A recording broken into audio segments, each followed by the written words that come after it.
Alright, evening folks. My name is Phil Gallagher. I run Thraben University, a site for legacy, death, and taxes, and that's actually what I'm playing today. Huzzah! It's been a little while. So I'm going to be playing a donation deck list, so this is not necessarily what I would play at this moment. This is Connor Fulse's list, aka Loamer Boy's list.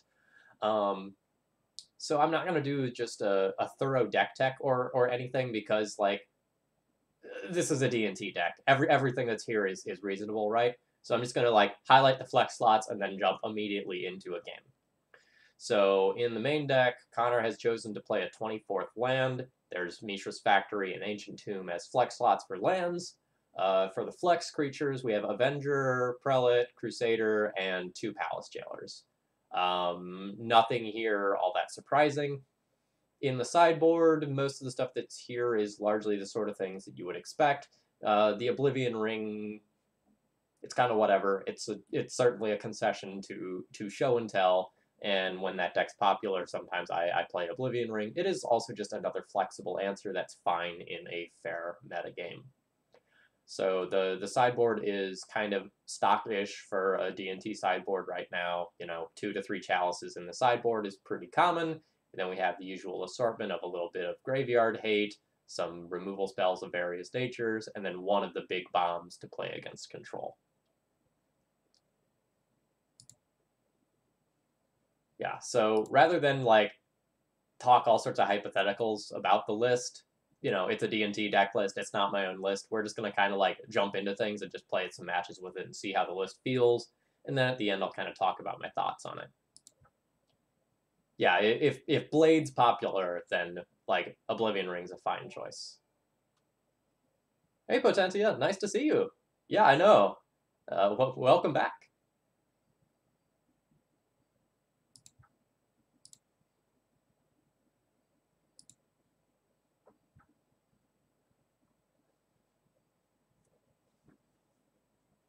So the trophies reset just a couple of days ago. I forget when it was exactly, but it's whenever the last downtime was. Maybe like Thursday or Friday, something like that. Very, very recently. So I have a whopping 0 trophies right now, like everyone else. Gotta work on that. Maybe I'll get the 5-0 today and get on the board here.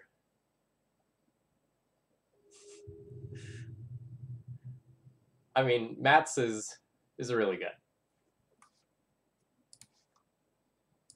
I have nothing bad to say about that player, except occasionally when I'm just like absolutely getting destroyed. All right.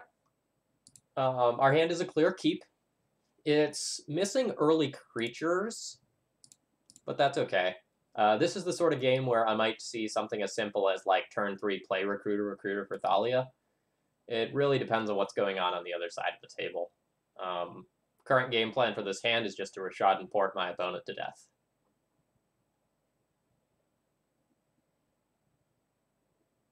Yeah, I uploaded this deck list like 5 minutes ago and just went with it. I figured it was appropriate to play bad planes, because Connor doesn't want to do the split of planes and snow-covered planes, even though it's clearly strictly better. So I figured looking at these all stream would be a reminder of that fact.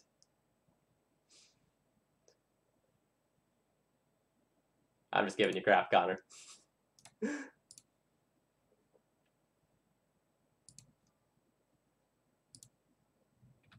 So I'm really hoping that like these wastelands are going to be good against my opponent. If our opponent is something like Show and Tell, then like these do have value. If there's something like Miracles, then there's 0 values to these wastelands, and it's super unfortunate.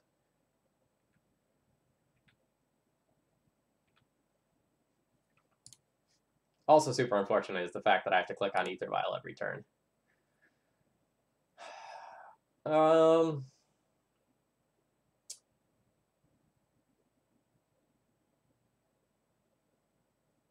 I could just Recruiter for Thalia. It's just so bad if my opponent has a counterspell.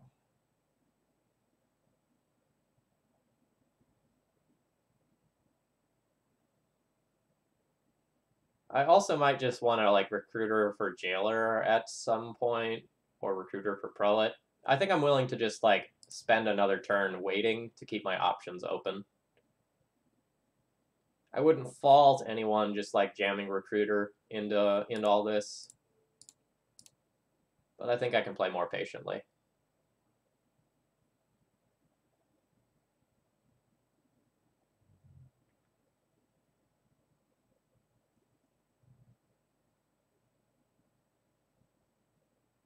Ooh, we might actually be playing against High Tide.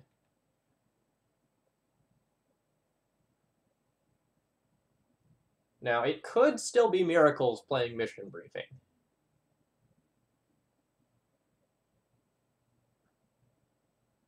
This is unclear at this time.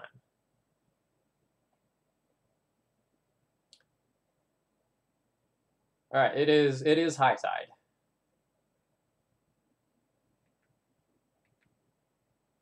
In which case, Recruiter for Thalia would have been good, but not game-winning. So Recruiter for a Sanctum Prelate.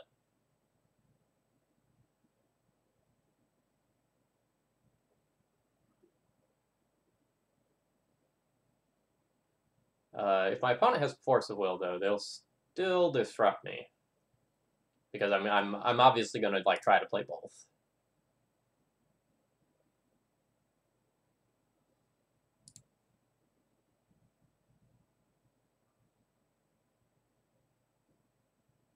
So I'm going to make a tiny play with some upside here just to talk about it.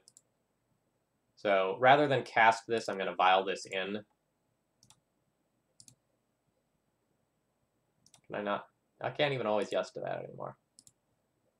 It's unfortunate.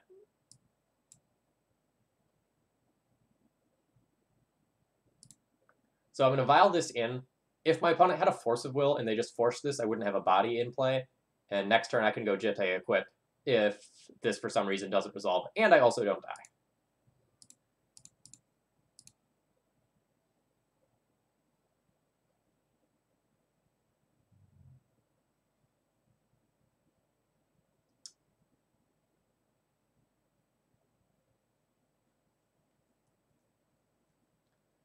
Note, I am 100% not comfortable waiting another turn in order to, like, do that uncounterably.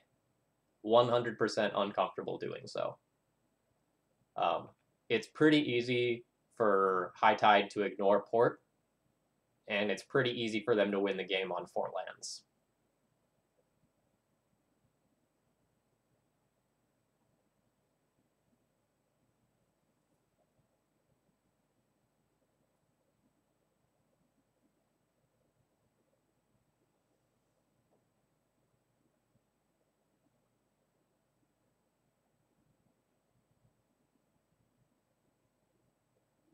Yeah, Chalice of the Void's stellar in this matchup, although our opponent will probably have Hurkyl's Recall and or some sort of Echoing Truth variant to bounce them.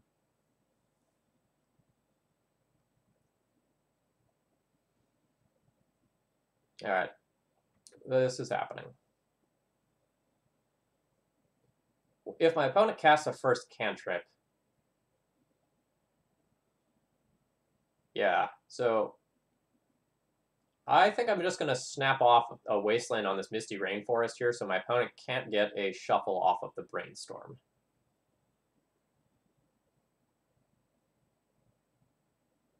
This might sound minimal, but, like, this Wasteland does me nothing, and this is one of the few things I might be able to do in order to actually interact with my opponent.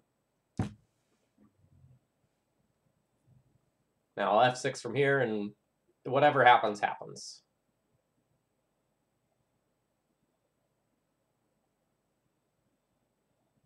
I assume I'm dead if my opponent's starting to go for it, because I have a 1-1 as pressure.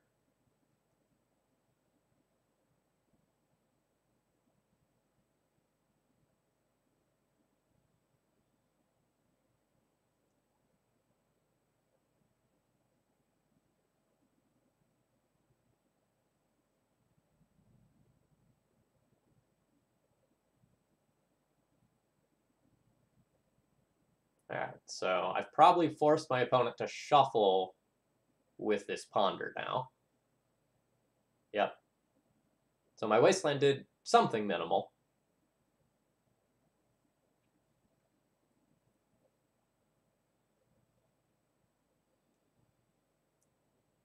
I just assume my opponent has like a Time Spiral or something as a payoff.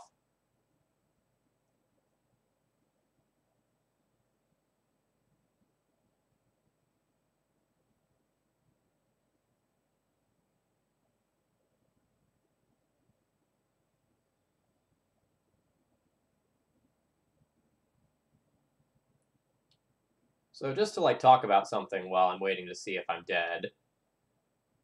This is a matchup that's super unfavorable for D&T, just in case you aren't familiar with it. Usually, like, Thalia is lights out versus combo decks. Like, end of story, a lot of times you play one of those and they flop around and die. But just kind of due to the nature of High Tide, they can power through Thalia really easily. So the first High Tide offsets Thalia, the second High Tide invalidates it.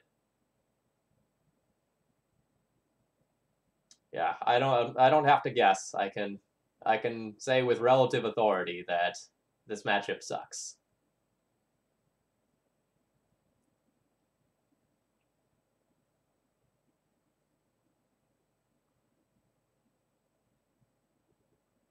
The other thing that sucks about this matchup is that you don't know whether or not you're actually dead for so long. Like, it is possible to whiff on a combo turn. It's harder with the mission briefing versions because each one of those is just like an additional High Tide or an additional cantrip or an additional turnabout. Like, so it's a very powerful card once you get going. Excuse me. It's just a little weaker in the beginning of the game.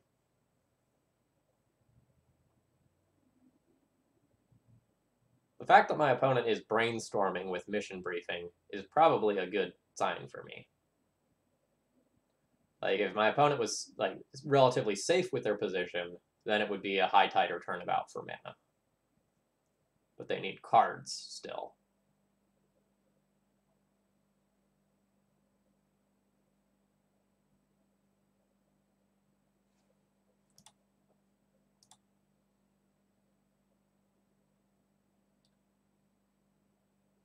Ah!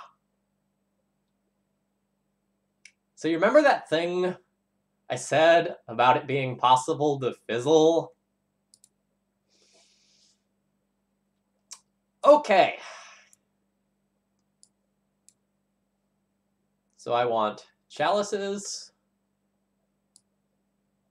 Surgical and Rest in Peace are both like medium minus cards, but I'm going to have a lot of bad cards, so I'll probably end up playing some of them.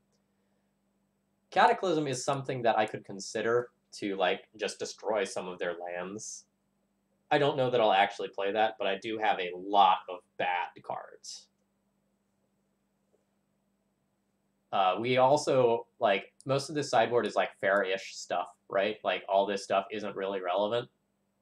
And, like, just, like, looking at our main deck, like, Swords to Plowshares is absolute garbage. Jitte is basically unplayable here. Palace Jailer's still very bad. Like, it's one-sided draw card, but, like, this is not what you want to be doing in a matchup like this one.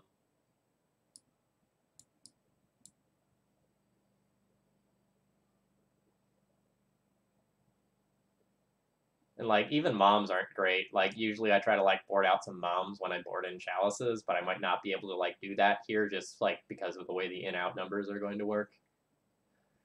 Yuck.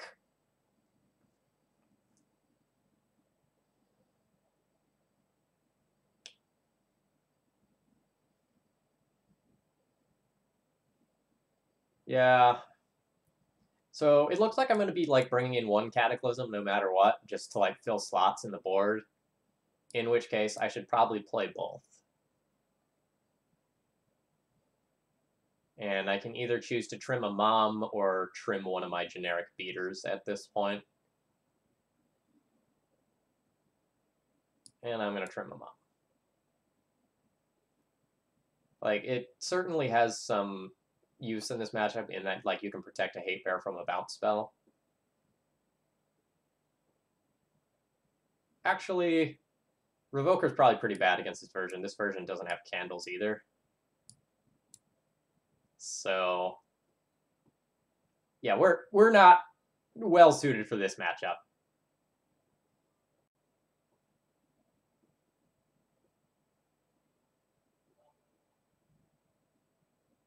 Regal, thank you for that. I've encountered a similar matchup, or sorry, a similar issue before.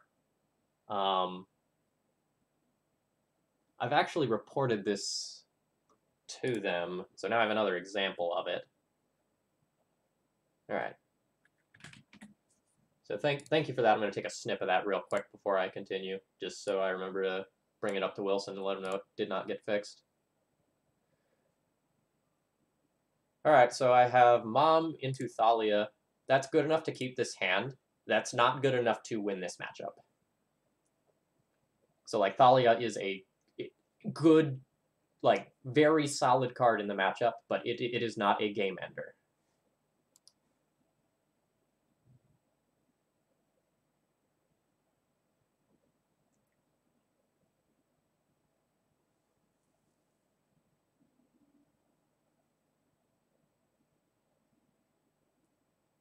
Yeah, Surgical's not even that great against High Tide. Like, it's something that like, a good High Tide player will play around by boarding out one High Tide in basically every matchup.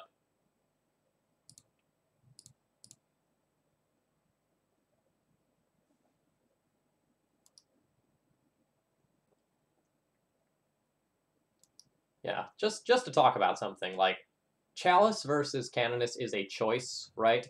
Like, the two cards do very, very similar things. Interesting. That's good synergy with mission briefing.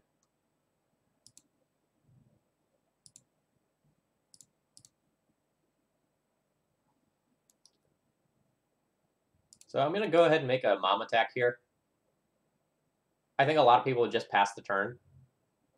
But, like, if you think about the way the turn is going to play out, there's no way that they can go and, like, bounce Thalia and go off yet. Like, the mana just doesn't work out to do so.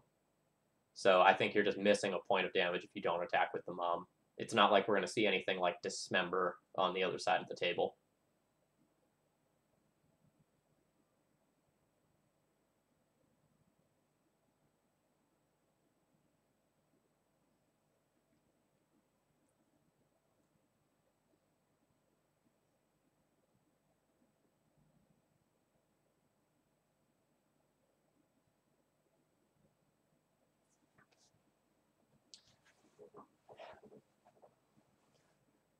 Now, this is probably the point where I don't make the Mom attack. Let's see.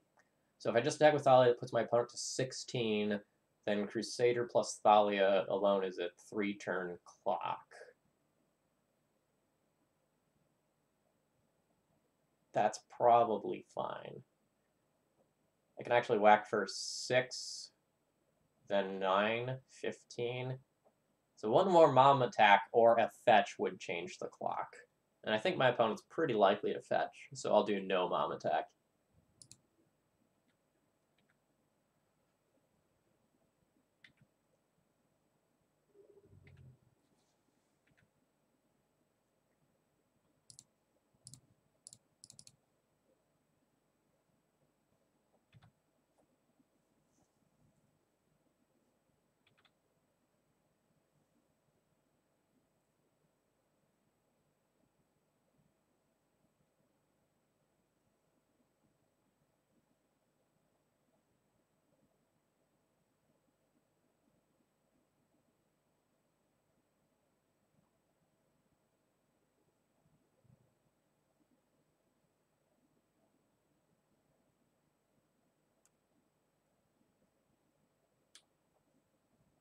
So there is a question as to, like, what sideboard package my opponent could be playing, because there's a few.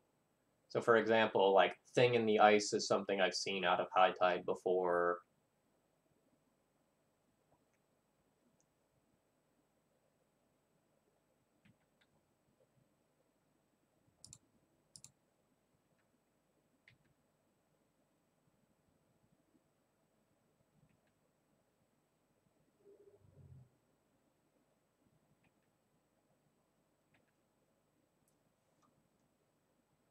No, the game will be over before I need to cast Cataclysm.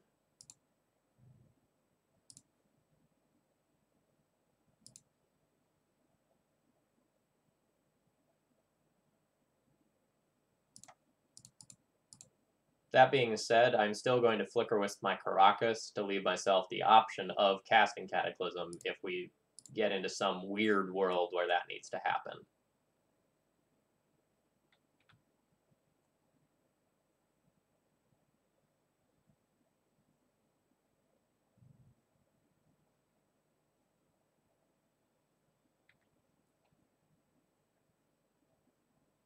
So now I have lethal with one mom held back.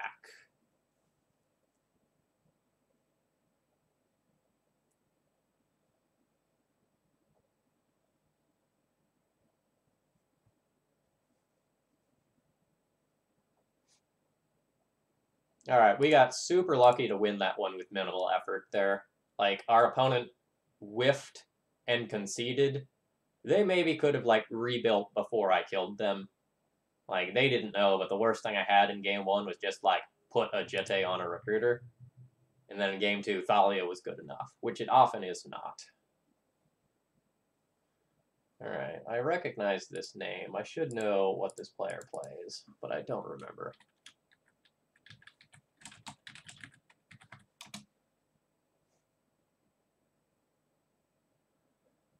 Loam, maybe? Looks like Loam. That's why I recognize them. I'm going to keep this one.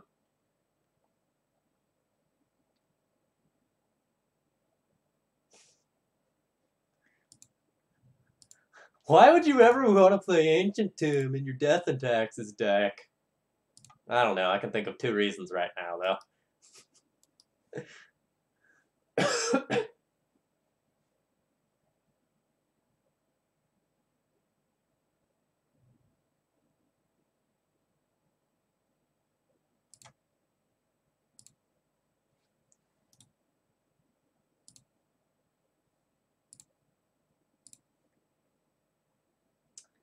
All right, so the third one of these, significantly less good.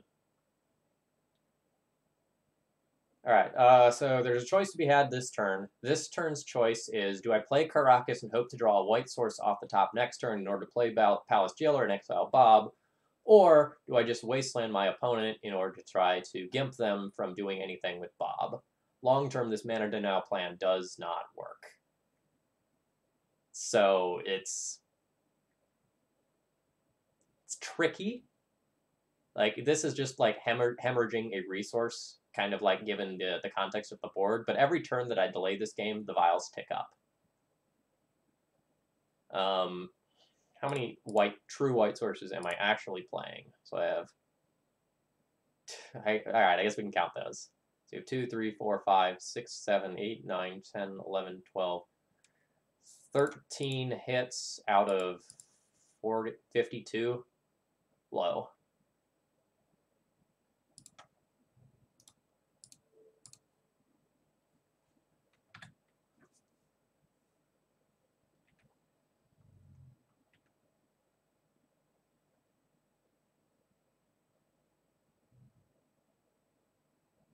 Yeah, Ancient Tomb is not free, right?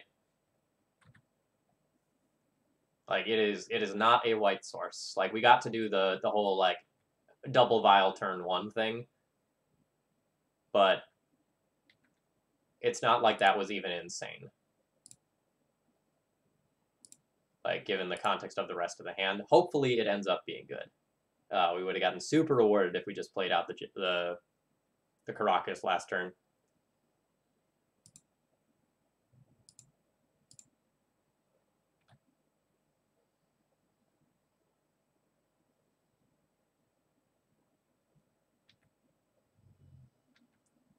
Alright, so at least they don't have Grove and Punishing Fire right now.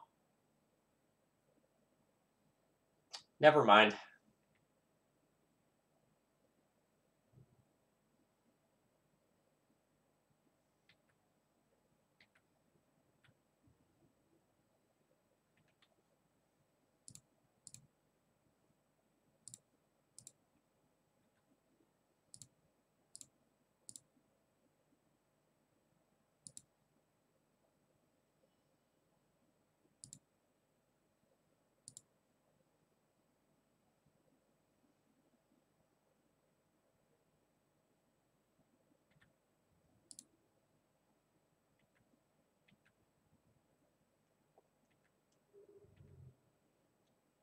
we're going to play a dangerous game, but hopefully a game that's good for us.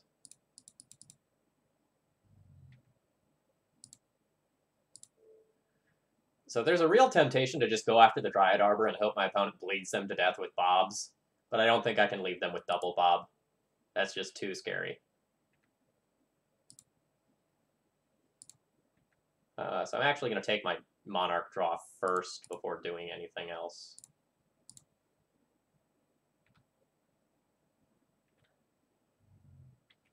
All right, they have another bob.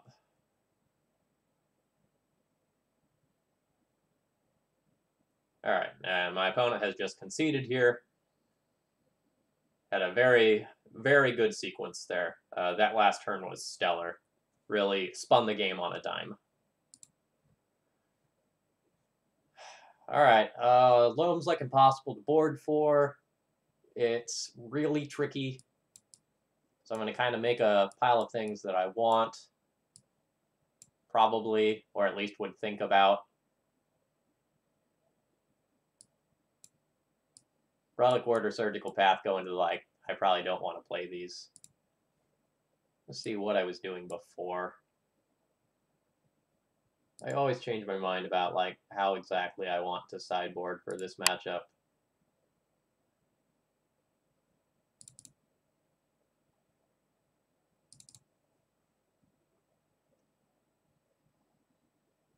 So I'm going to be on the draw.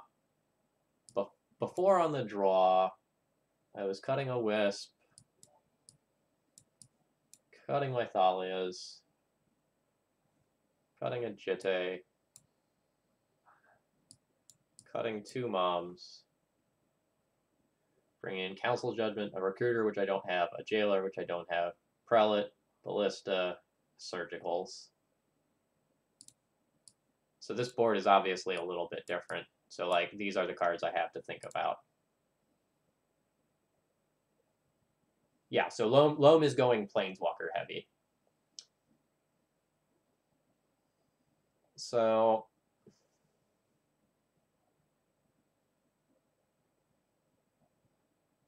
Mom's notably worse on the draw, so I might pull 1 more and do something like this.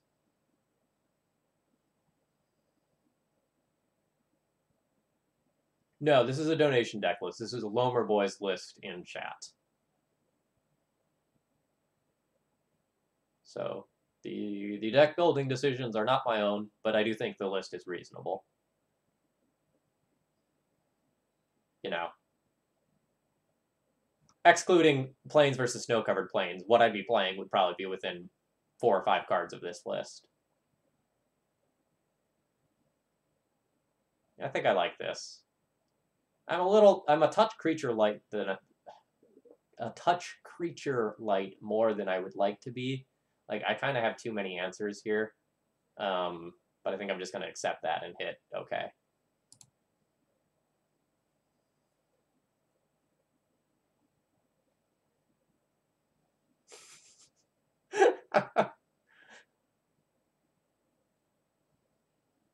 This is a reasonable to good hand. This hand can become very good quickly.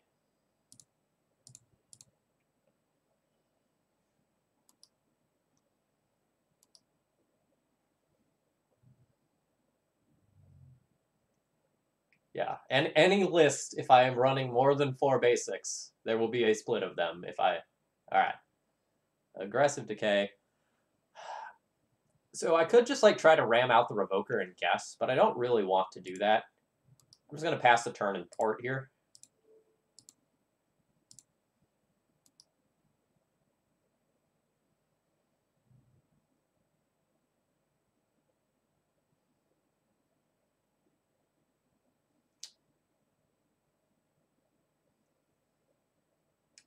That is a touch awkward.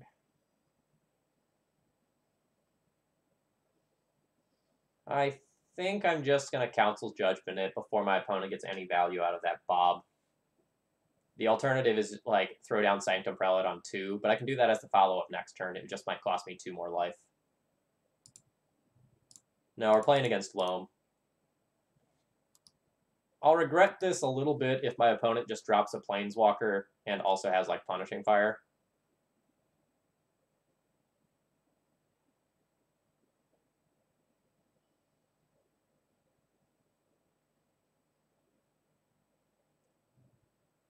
Ugh.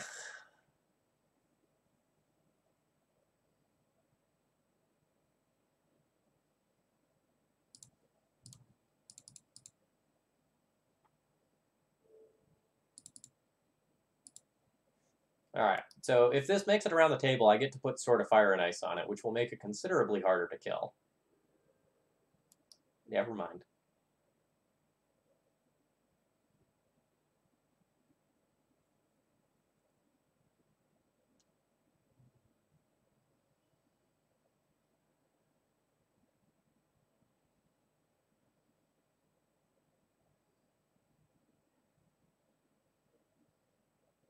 So I can Flicker Wisp and Mox Diamond, make my opponent have, like, discard one of the lands that's in their hand. I can play Revoker and Sword.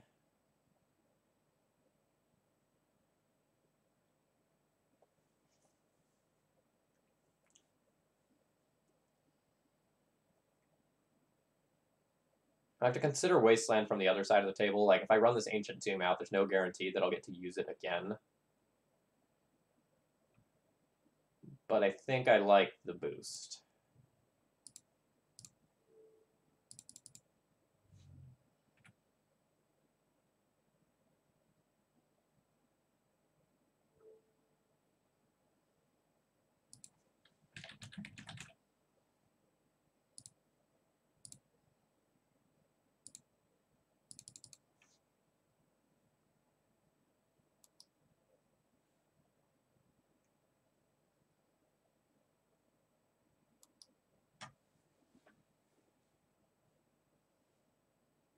Alright, Tabernacle's a little obnoxious.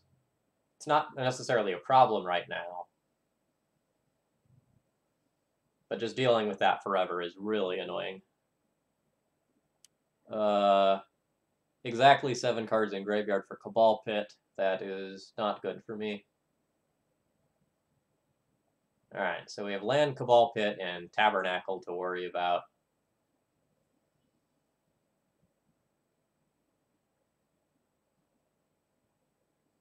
But at least I can take out this Loam.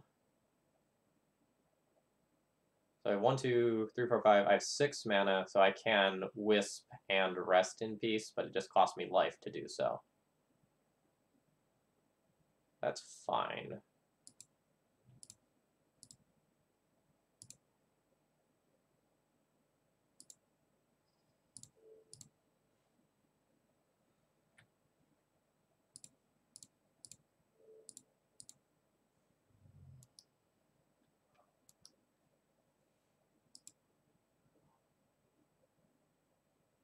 See which one of these lands we get out. We got the Wasteland.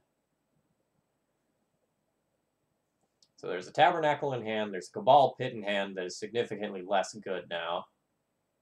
This card's great, though.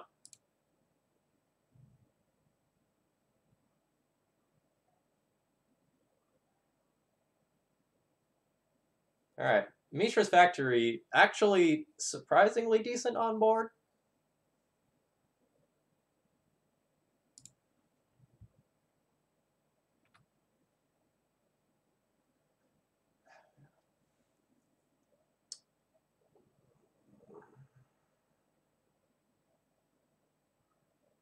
So I can't actually take my opponent off of colors.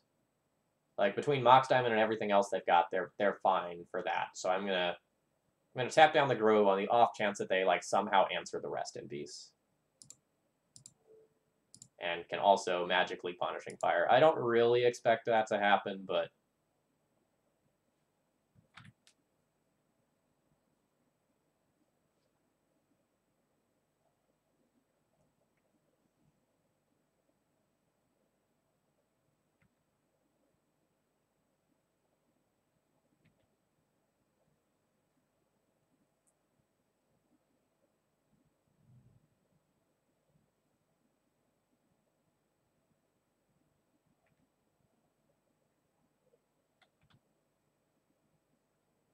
All right.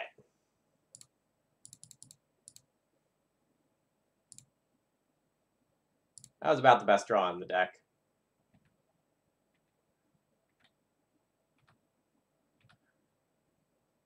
I'm in trouble if my opponent can, like, both play a creature and answer my jailer.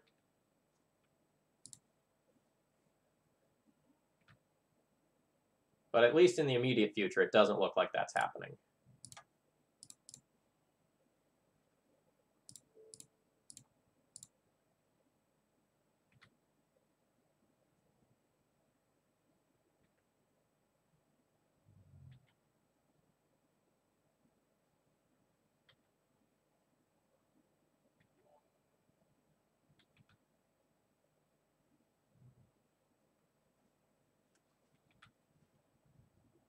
Oh, thank God, opponent didn't have a follow-up removal spell there. It would have been brutal.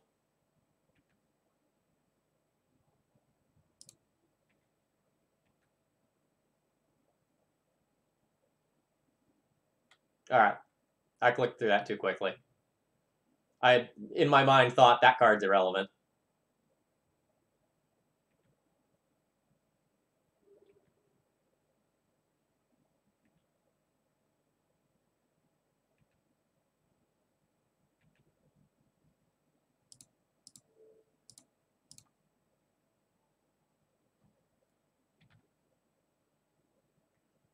All right, so I have missed a couple of points of damage here,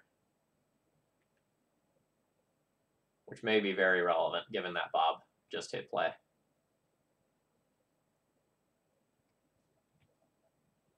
Natural Order, that's a really long post. Remind me to answer that if I don't. But I want to focus on this right now while it's still complicated.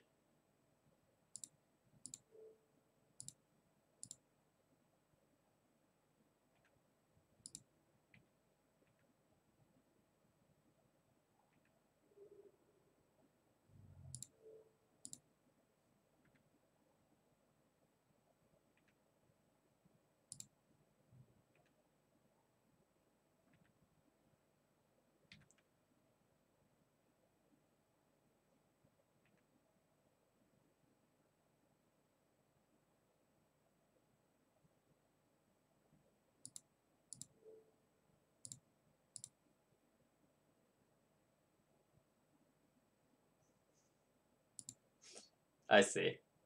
Good stuff. Good stuff. My favorite one that's running around is the one that hey, did you know that Punishing Fire synergizes really well with Life from the Loam? That one's fire. All right, so I have 3, 6, I have 7 potential mana.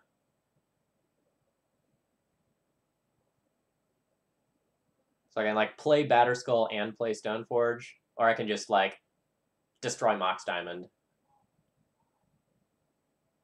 That's pretty good. I think I like destroy Mox Diamond, play Stoneforge, and port down a land.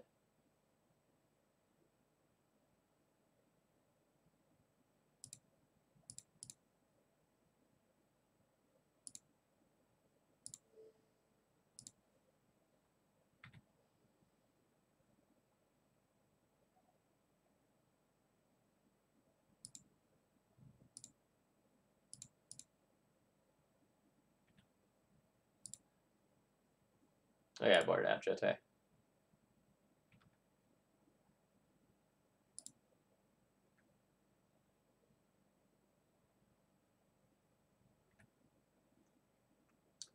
So I could just Swords to Plowshares, Dryad Arbor, but I don't think I care about it that much. My opponent already, like, has to pay a mana for it, which is sweet. I'm still going to tap that down over anything else, because the weird world where I'm in a bad position, those are caused entirely just by my opponent getting through somehow.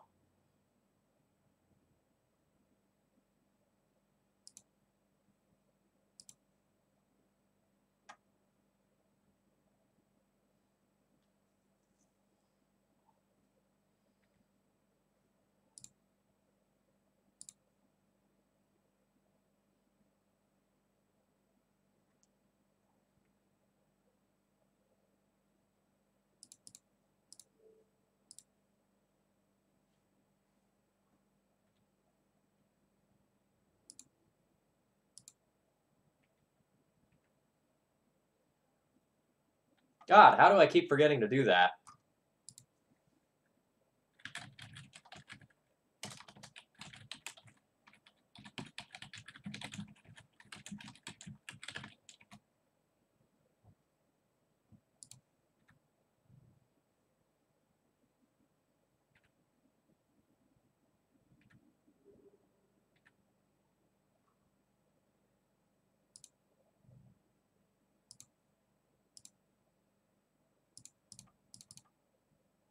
This is one of those games where it's very clear that I'm streaming and making mistakes, right? But, like, I easily would have won this game if I was actually just paying full attention to it.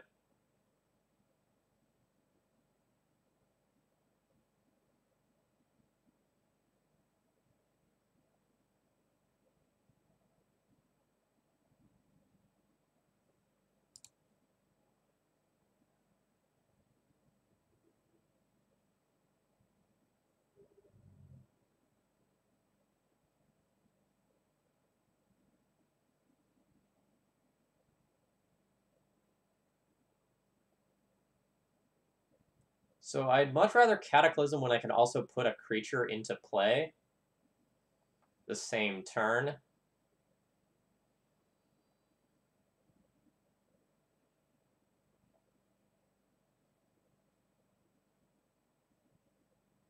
Or at least, like, set myself to be in an okay position.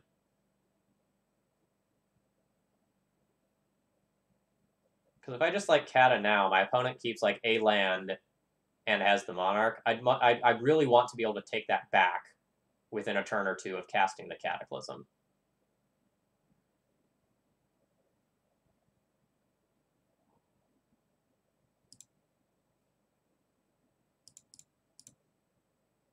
So we're gonna do the old boing play, redeploying my Batter Skull.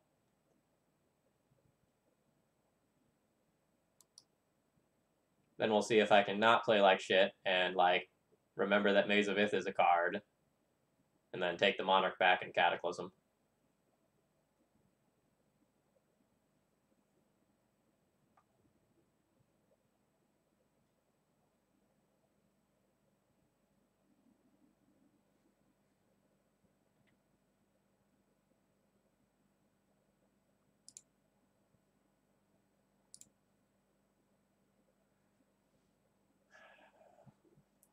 So how do I want to do this?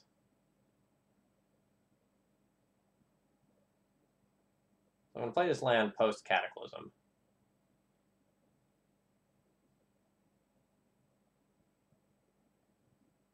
What does my opponent keep if I cast this pre-combat? They probably keep Maze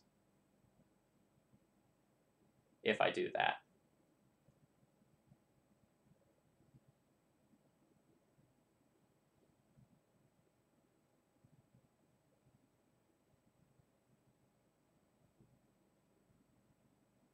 It's a real question of, like, what land do they actually keep if I Cataclysm them? Because if the answer is not Maze of Ith, then I just want to cast Cataclysm. I could just, like, tap Maze down, cast Cataclysm with one floating for Source to Plowshares, which I think is what I'm going to do.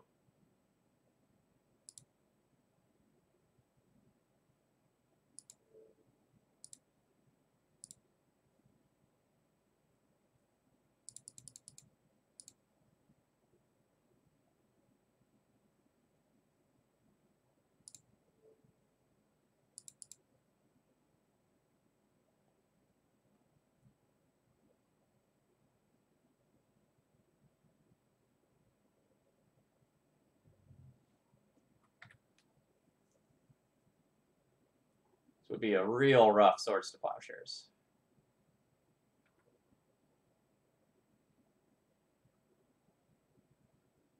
Where's this going? Is it me? Me. Okay.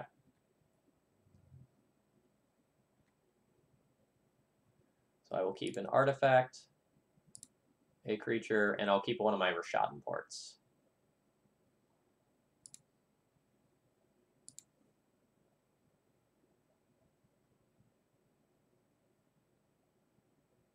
Oh, I'm happy that you're, like, getting back into Legacy. D&T is, you know, obviously a great deck to like be playing Legacy with.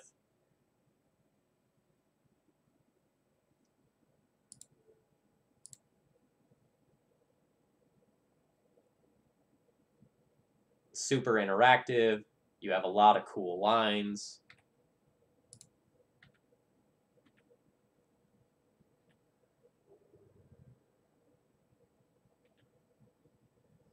I am the Monarch.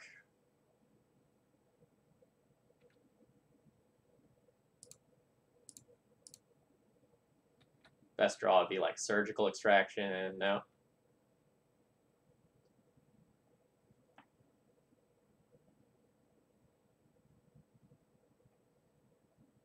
That's a decent turn. It makes up for me just like playing like absolute shit that match, but it didn't matter.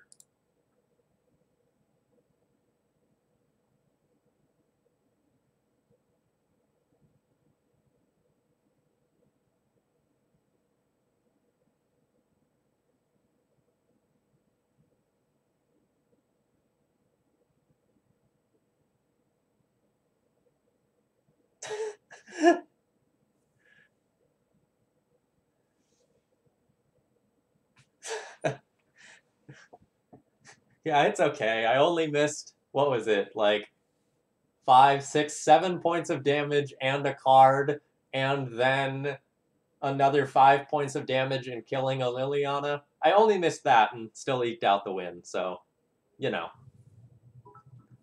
100 bits for crisp, tight play.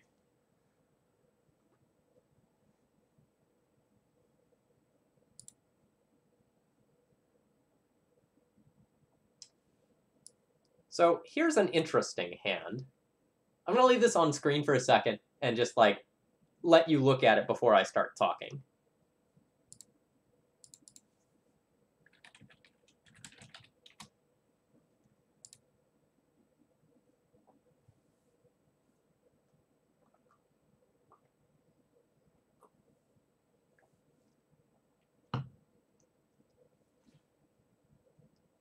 So this hand is very interesting.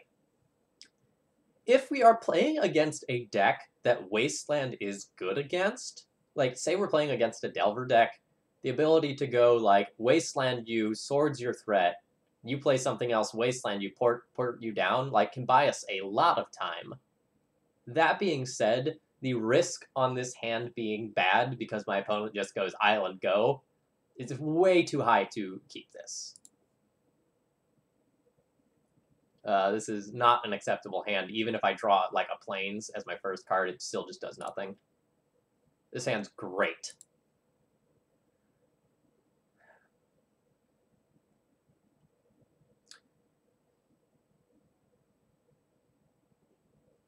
I'm going to bottom this. I'm pretty likely to draw a land in my top 3 cards anyway. Like, keeping the land there would guarantee that I could turn 3, like, Recruiter in, put in Thalia if I'm playing against combo. But I probably need gas if I'm playing against anything fair. Oh, or we could just die. And it's all irrelevant.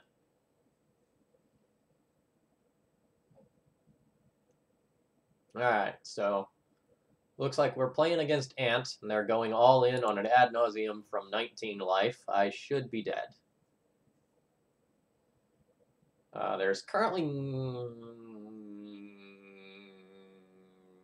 that might be good enough. I think I'm dead already. I think my opponent just goes like LED, sack for red, cast Past in Flames, Dark Writ, Dark Writ, Dark Writ, Infernal Tutor, I die. I think my opponent could have stopped like eons ago.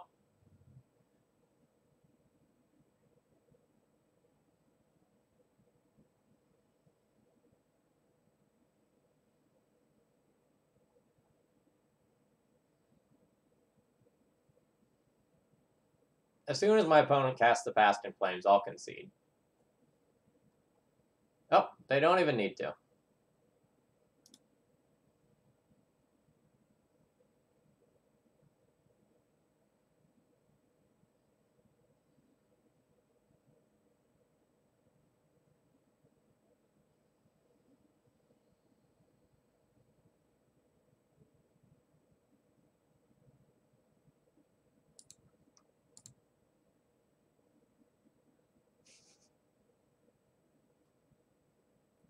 What colors would be in the Magic the Gathering coloring book?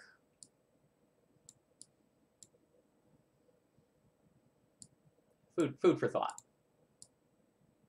Purple. I think purple's probably in there, but probably has a more pretentious name. All right, so there are cards that are good in this matchup, and then there's cards that I usually bring in to hedge. So I usually hedge against the card Dread of Night specifically by boarding in Council's Judgment. If you're wrong, a lot of times you end up going and like sniping an LED or something that was played out anyway, so it's like not that bad. If I see Massacre in game 2, then I like board these out. But like when I don't know what my opponent is playing, like actual like 75 or close to it, I board these into hedge.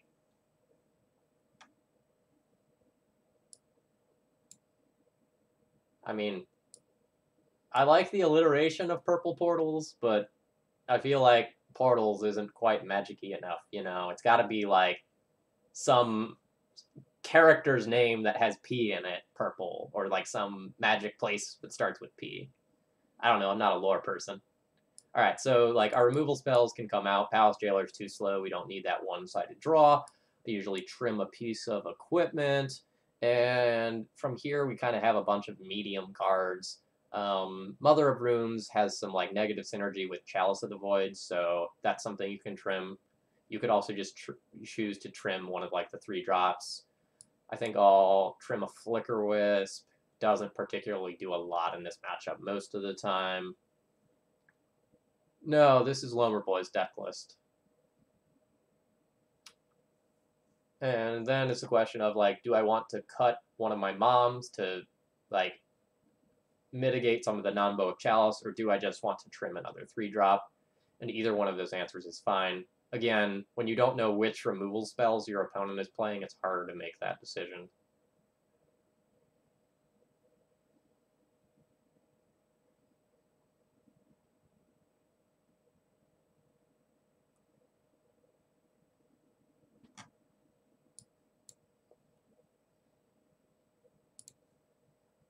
Either way, I want to trim some of the X1 white creatures in respect of Dread of Night.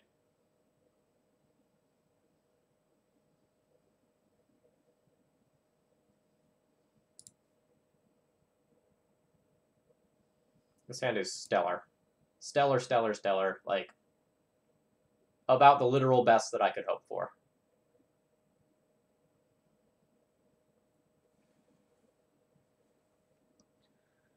This is a time where I will lead on Chalice on 0, because I have 2 different 2-drops in my hand, so I just want to not die on turn 1.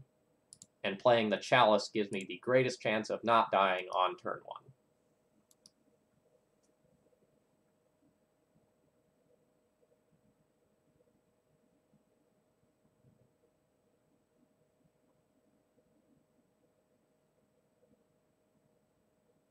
So like if our opponent thought seizes us, I'll probably lose the Rest in Peace, in which case I get to like play a Revoker and then have it with Mom back up.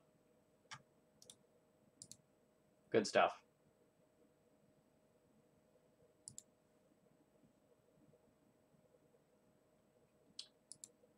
So if my opponent can't play artifacts, then the way they power through this with mana is with Cabal Ritual.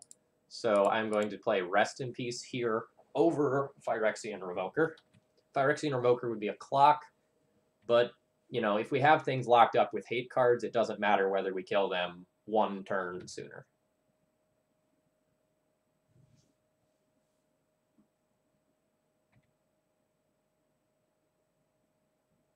I mean, my lists right now have 3 chalices in it. This one that I'm playing has 3 chalices in it. I think it's fine. Sure. The nice thing about Hurkyl's Recall, though, is that, like, Rest in Peace is still in play.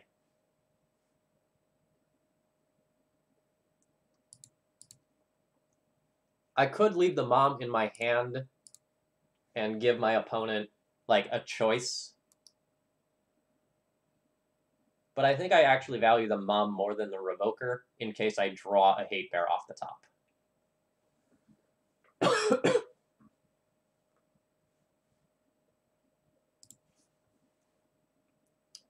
Not a hate bear off the top.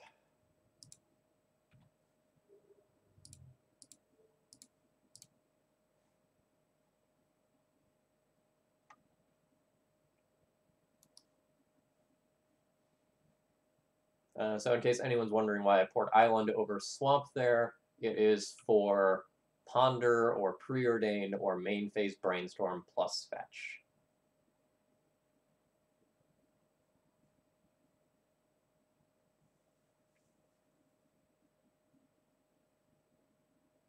I mean, Ant will always be popular on Mind. So many of the people who are grinding leagues play Ant.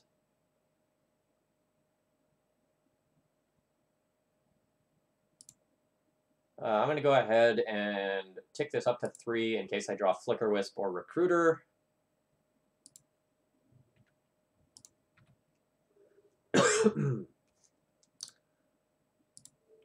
The reason to leave it at 2 would be to make it more difficult to do something like bounce Athalia and go off in the same turn.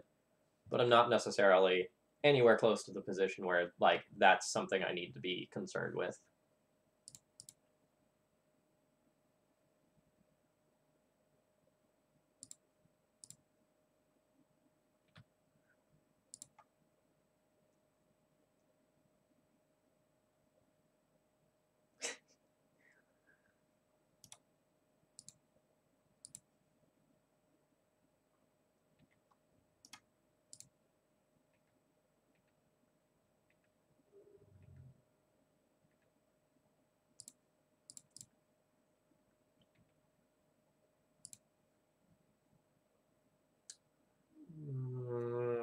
So if I get Sword, my opponent's just dead next turn to Mirran Crusader. So let's do that. Boy, I miss Mirran Crusader. Mirran Crusader is bae. Card just does really stupid things.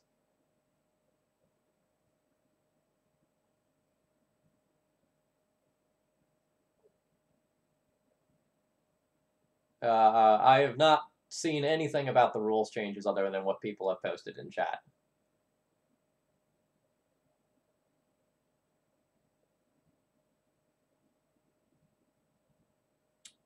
There's an argument for, like, Swamp, but I don't really see how my opponent can win.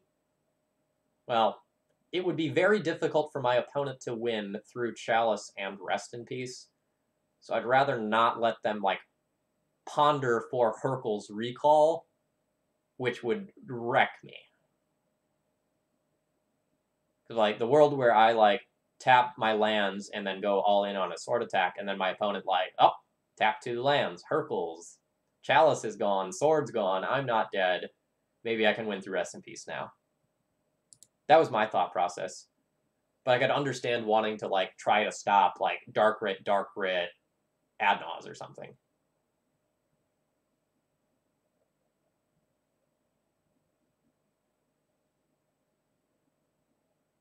Yeah, that's a good point as well. I don't think that port decision was clear cut. One of the things I do if I'm not sure which land I want to port is I continue to port the same land I've been porting if I'm cutting them off a color.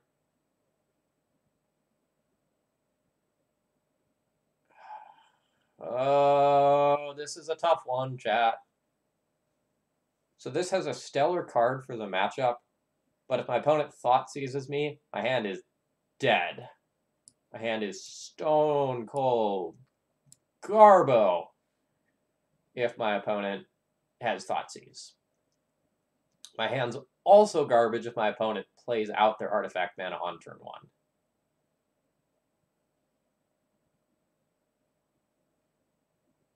I think this is either a mulligan or very close to a mulligan.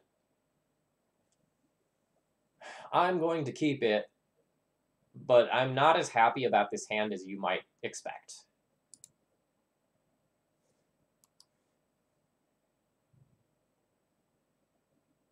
I like where this is going. The next question will be, like, do I play Chalice on 0 on my turn?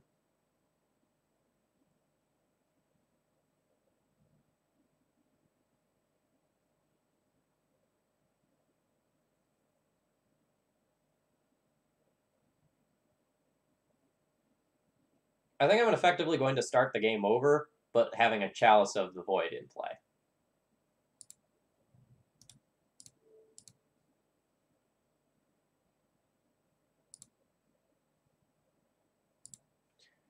Note, in this matchup, Chalice on 1 is significantly better than Chalice on 0.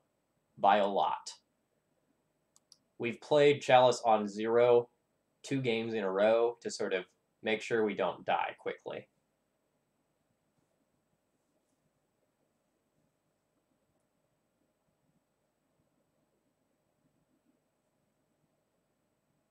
Alright, life's looking pretty okay.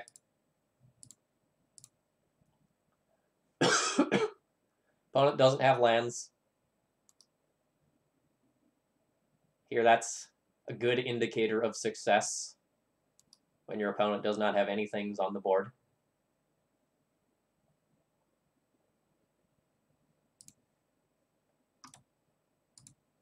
Lots of good draws here. That is a medium draw. My opponent has Hercules. It all gets bounced. But if they only have something like an Echoing Truth, then I'll have something left over. Opponent's F6'd, I think.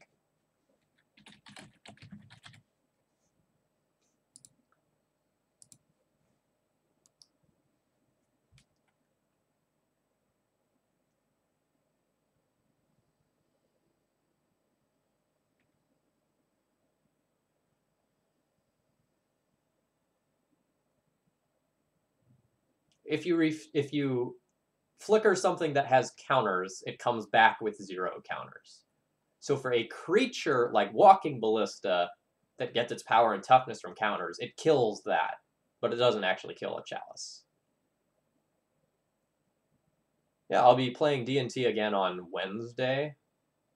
I'll be playing some matches versus Anurag. We're going to do some Miracles versus D&T exhibition matches. Those will be tiring. It'll be a lot of brain power.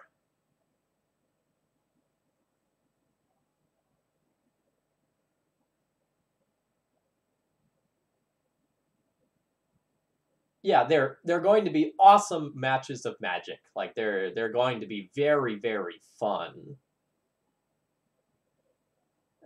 They're not easy though. Like playing the Cataclysms in the board helps a lot. I'm much more afraid of my opponent like playing the Wilson Hunter 4X Mentor version than any other version.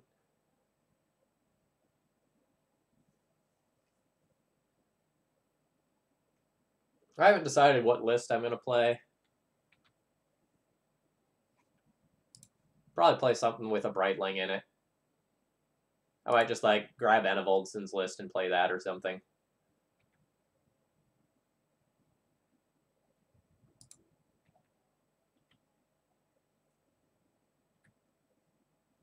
No, we're not trying to play something that beats Anurag.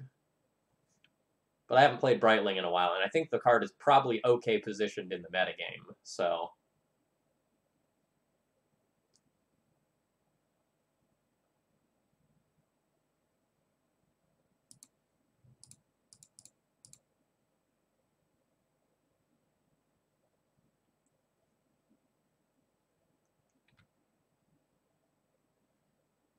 So I paused for a second to just kind of like think about my clock and what I wanted to be doing with these Flicker Wisps. I don't have Stellar Disruption right now. I have medium level disruption. If my opponent just can win with a bunch of rituals, then like my artifact cards aren't actually doing anything. So the plan is to use Flicker Wisps in order to go and like bounce out one of my opponent's lands. Keeping 2 Flicker Wisps in hand allows me to either do that for 2 turns or guaranteed do it for 1 turn because like I can play around discard. Thalia would be Deece. Recruiter would be Deece. Hell, I'd even take something like a Rest in Peace. Like, and any one other piece of disruption is probably enough to put this over the edge in my favor. Baleful Strix. That's the short answer. The long answer is that Brightwing doesn't match up well against black creatures. Like, Gurmag Angler and Baleful Strix are really annoying.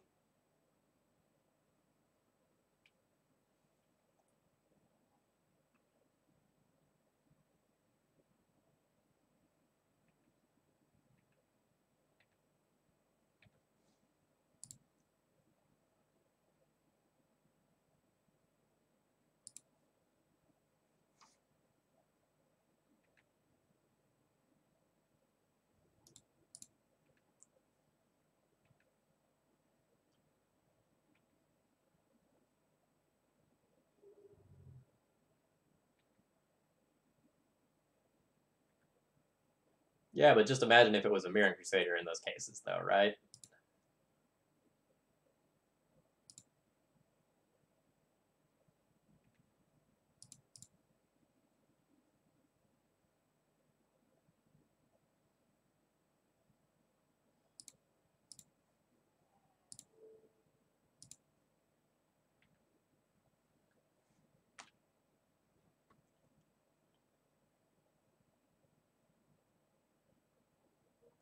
So what I'm trying to do is set up a trap here. In order for my opponent to, like, play any black card and start trying to go off, they have to fetch. But if they fetch, they are at exactly 9 life, and I kill them. So this is, like, kind of a cool spot where, like, if they ponder and they're trying to look for something, they can't actually, like, fetch, like, take the best card with ponder, keep it, and then just, like, pass the turn. Alright, Massacre is rough.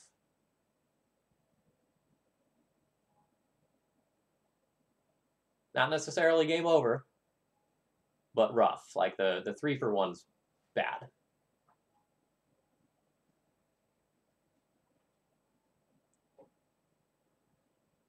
So if we were to play another game, I would now board out my Council's Judgments since I have seen Massacre.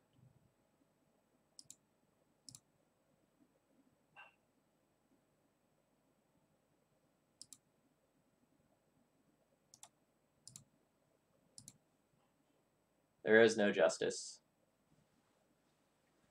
Alright. If my next card is Batterskull, I will be glad that I played out this land, so I am going to do so and not sandbag it.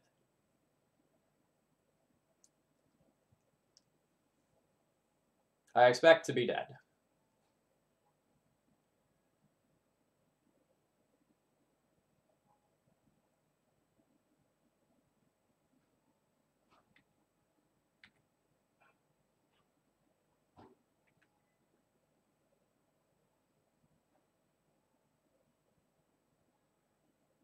Even if I'm not, like, physically dead this turn, I'm probably effectively dead, because my opponent can just play out whatever artifact mana they have past the turn, and then, like, easily be able to combo later.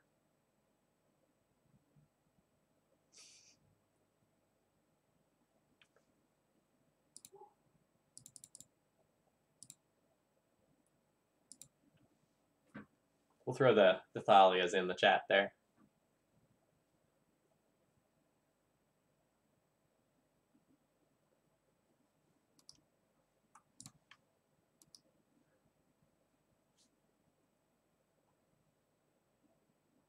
Alright, opponent, if you got it, you got it.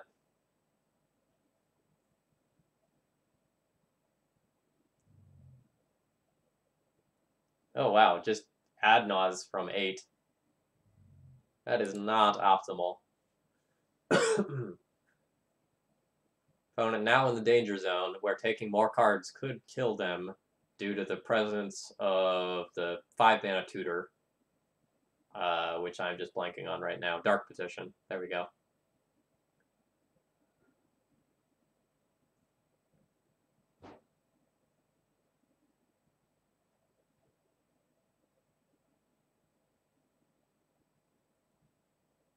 I think I'm dead.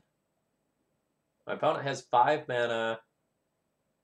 They can go like Infernal Tutor, LED, Passive Flames. Does that work? So 5 down to... Ugh!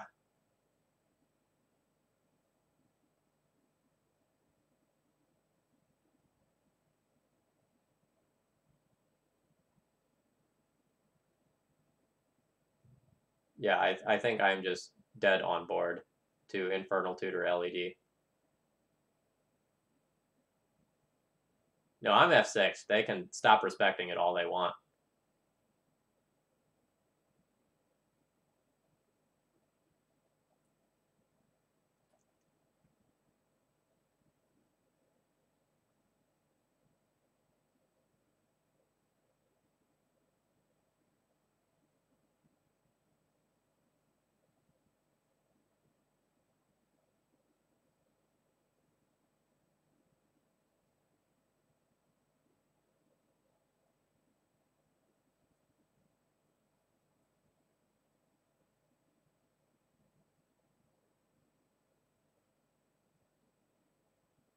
I don't understand what the holdup is.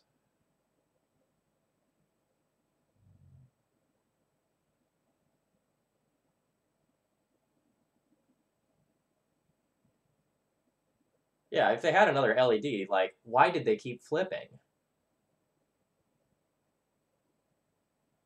All right, they must have drawn the LED off of that cantrip. Otherwise, it doesn't make any sense.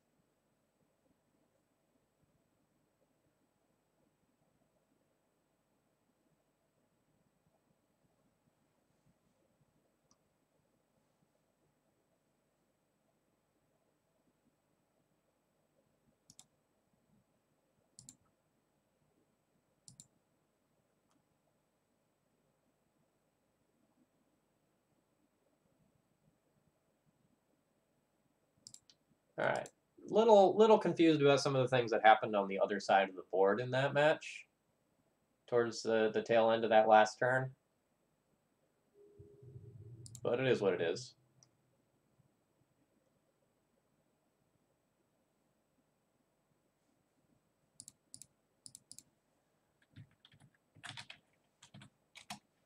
Senior Stumpy, I believe, plays Reanimator. And I'm on the draw, so that's not good. But if I get 2 turns, Thalia is great. And if my opponent isn't playing Reanimator, then this is just a reasonable hand. Nope, it's Reanimator.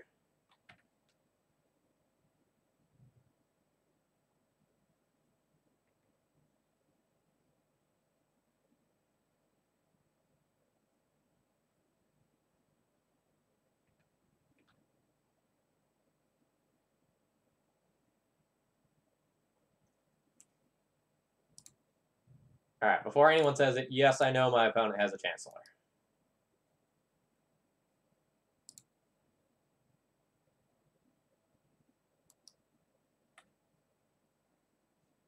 I'm doing this so that if, miraculously, my opponent doesn't just produce Grizzlebrand this turn, I can play turn 2 Thalia. Thank you, White Faces. That is what I needed. You get me.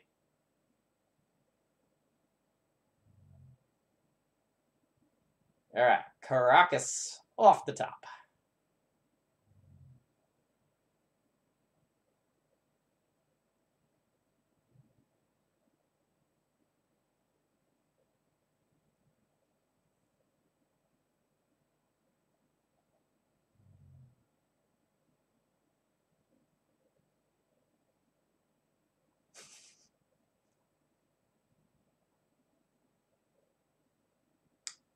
I mean, that's almost what I wanted.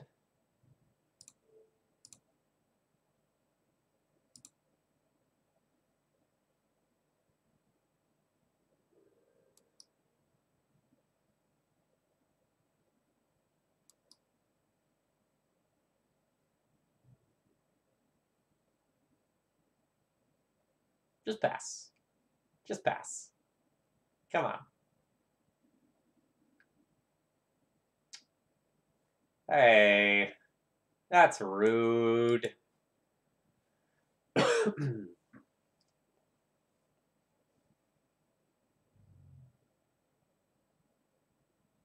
Just dealt with that.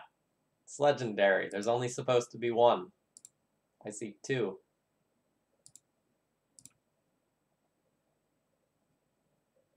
Opponent also has Grave Titan. I wonder if that's indicative of the fact that they're actually a mono black build.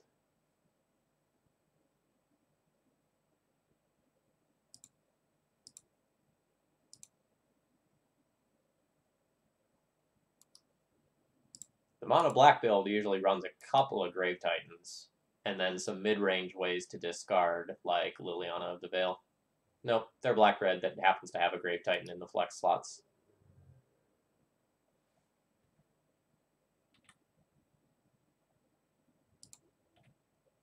Who's winning the race here? It's a little hard to tell. My opponent's at 6. I'm at 14.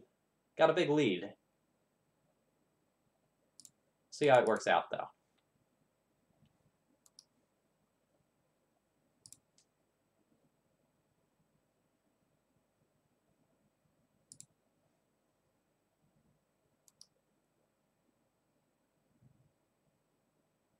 Of note, just to talk about this, I could have gotten Sword of Fire and Ice so that if my opponent drew 7 and if my draw was Ancient Tomb, I could kill them. But I think both of those things happening are unlikely as a pair.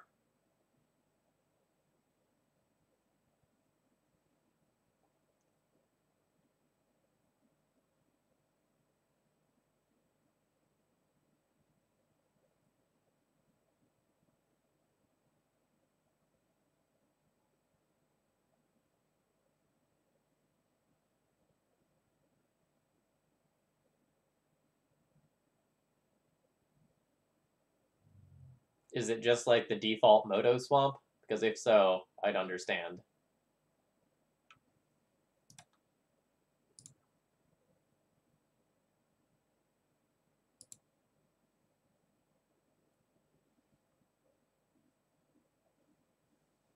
Alright, so Reanimator is a matchup where it just, like, is super awkward to be playing Chalice of the Void.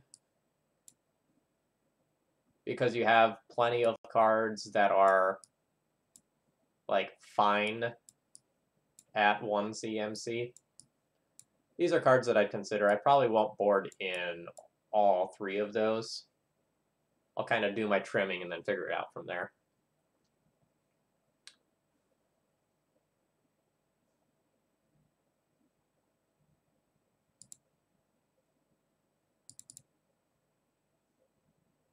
So this is a matchup where I'll probably trim or cut my moms. I'll probably pull the entire equipment package. That would leave me at 61 if I play all of these. And then, like, Port and Wisp would be probably the things to look at cutting next.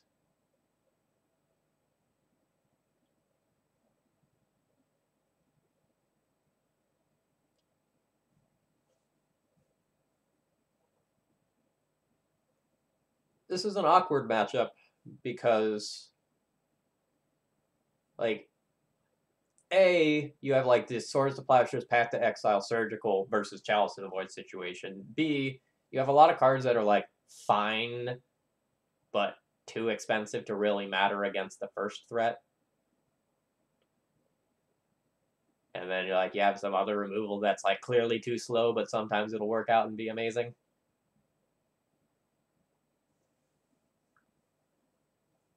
So, this is the point where I would choose one of, like, cut a colorless land, cut a Flicker Wisp, or cut the third one of these random removal spells. And I think any of those are justifiable.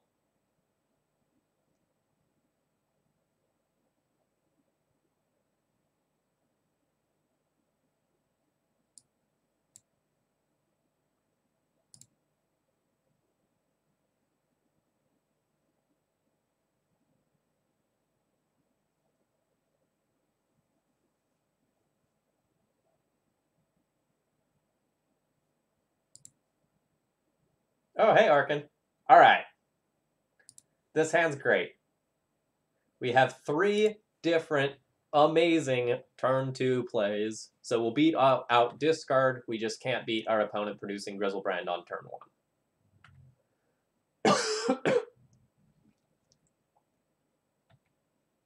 Well, my opponent is just gonna fucking produce Grizzlebrand on turn 1 and invalidate my stellar hand, which is upsetting. Yep.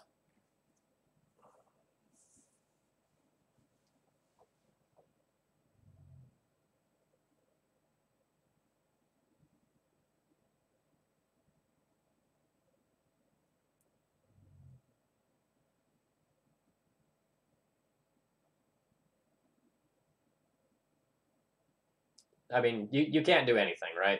So, like, my loss this round and my loss last round were kind of just outside of my control. You know, it is what it is. I think we played very well to the best of our ability, but sometimes it just doesn't work.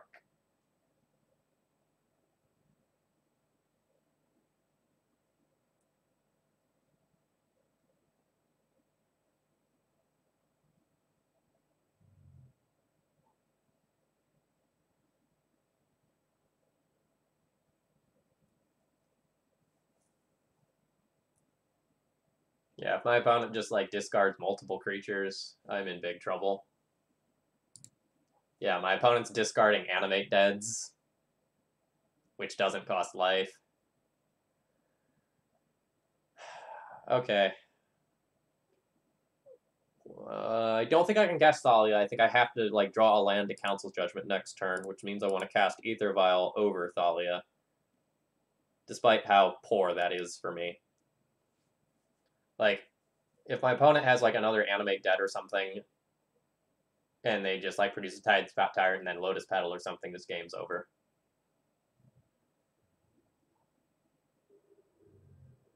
And if they kept, like, another Reanimate with a Grizzlebrand hit, they can reanimate Tidespout Tyrant anyway, so it's kind of a moot point.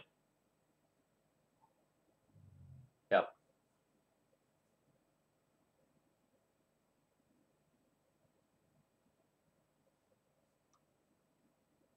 Alright, I'm fine conceding here. I'm not taking this one down once both of those are in play.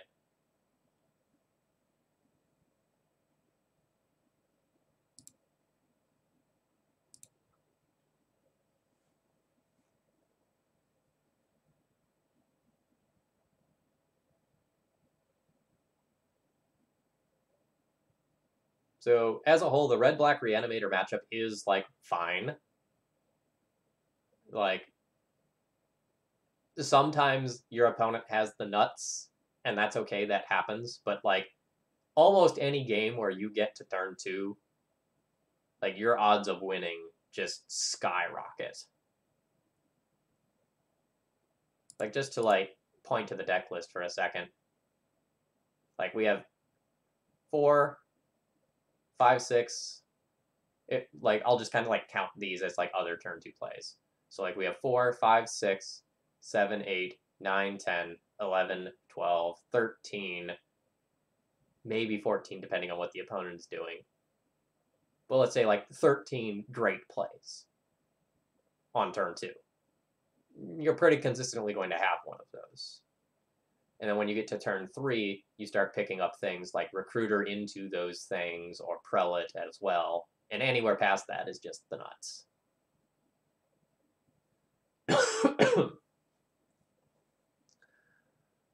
So if you look back to when, like, Black-Red Reanimator was popular, like, people started skewing their sideboards more towards Surgical and Fairy over anything else, and, like, that's the reason why.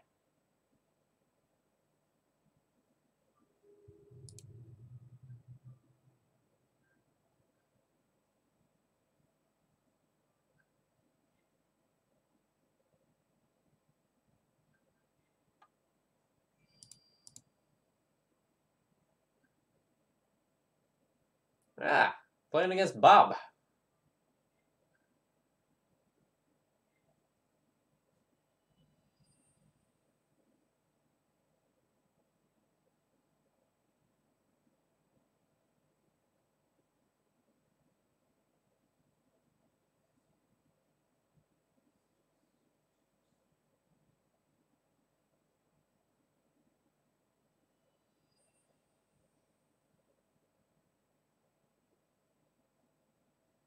This is an awkward hand because I don't have white mana. That being said, I am going to keep it. Aether Vial is a very powerful magic card. We're going to hope not to get, like, Thought Seized on turn 1 and lose Vial. This is kind of what I thought was going to happen. If I were Bob, I'd be jamming some Salamander Lizards right about now.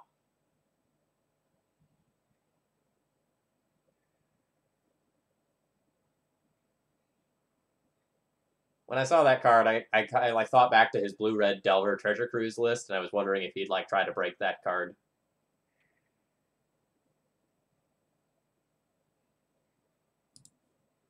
If my opponent doesn't have Wasteland, then I want to lead on Wasteland Vial to open up the possibility of, like, White Source, Swords your Delver, and waste you next turn.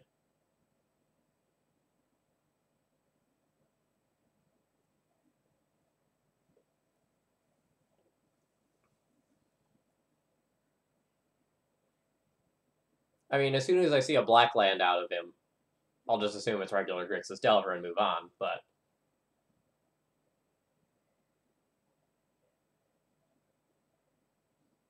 I was just wondering if he'd find something wonky to pair with it, and then, like, win some event with, like, Chart a Course or something stupid.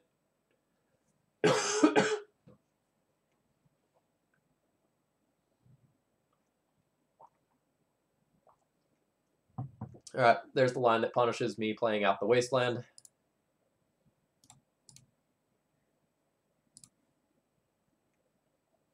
But I was playing towards something that actually happened, or at least could have happened. Alright, Bob, Dawn of Days.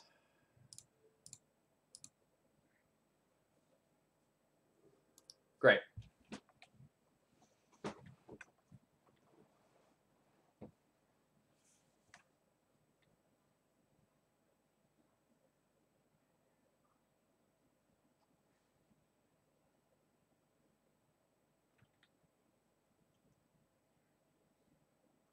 It's not a wizard, right? Isn't it a Salamander Drake?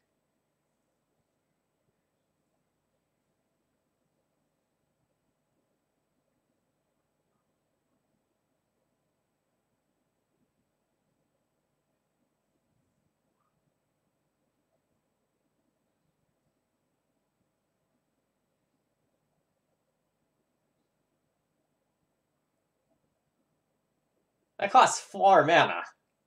4 mana! And we already have Mystic Snake, and that doesn't see any play.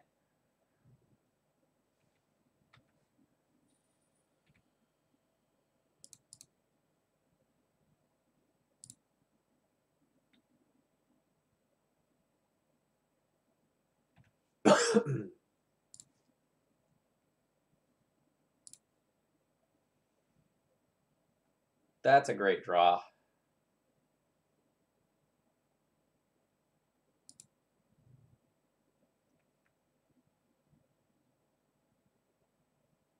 So I'm actually not going to put this in immediately. Actually, maybe I will. But if I wait,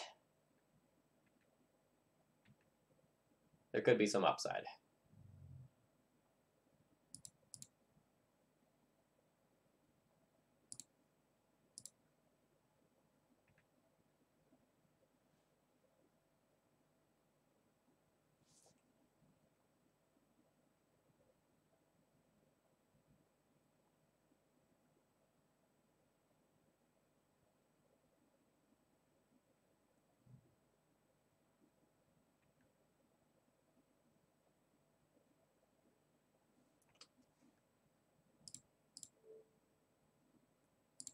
I am okay trading this Thalia for a Bolt. One of the reasons I wasn't going to, like, make this sequencing like this initially was because of this exact possibility.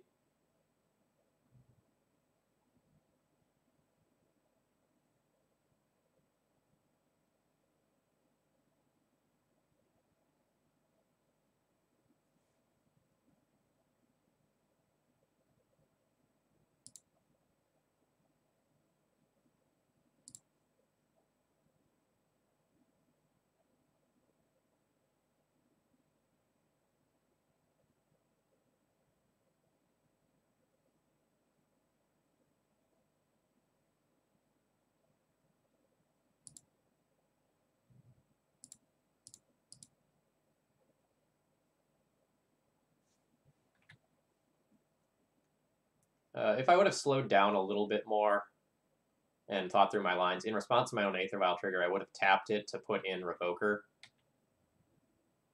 and then ticked up the Vial in response to it.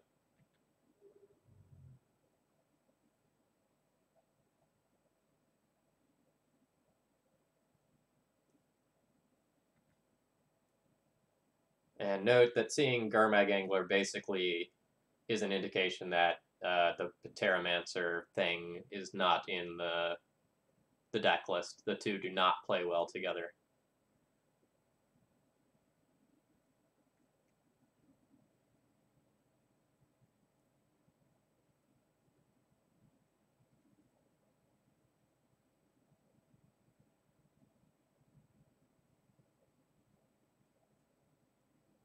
There's a Discord for everything. I have mixed feelings about Discord. I kind of like it, but anything useful gets buried very quickly in there. Yeah, you can throw the link to that in the chat. That's fine with me. Tree name's annoying.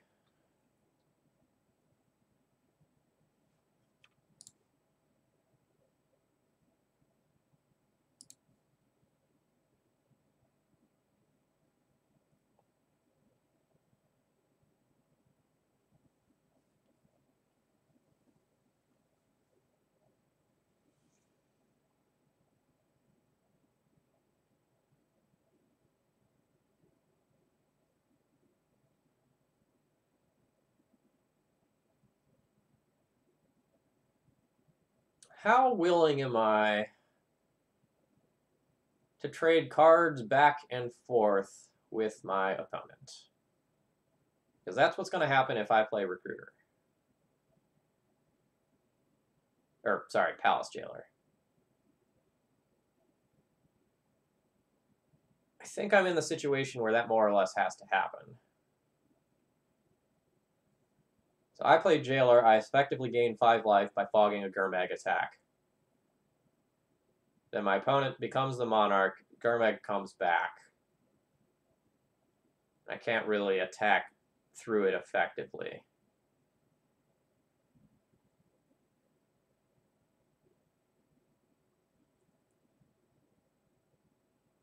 All right. So I think this turn starts here.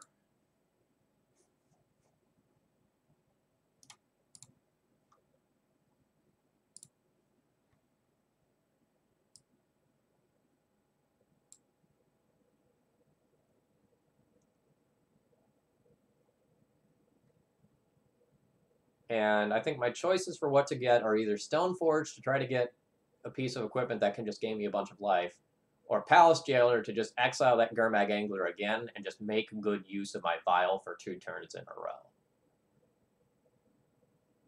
Which, awkward as it is I think what I'm going to do, because it guarantees that I can get the Monarch back again, unless my opponent holds back. True name.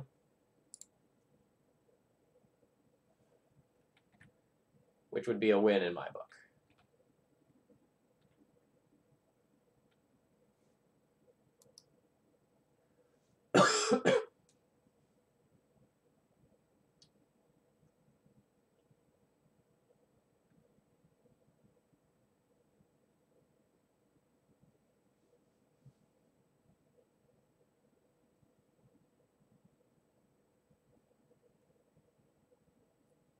This game is going to get weird.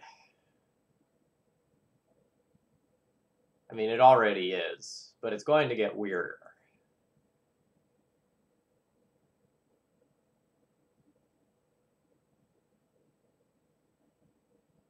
Yeah, most of the time, double Jailer does not matter.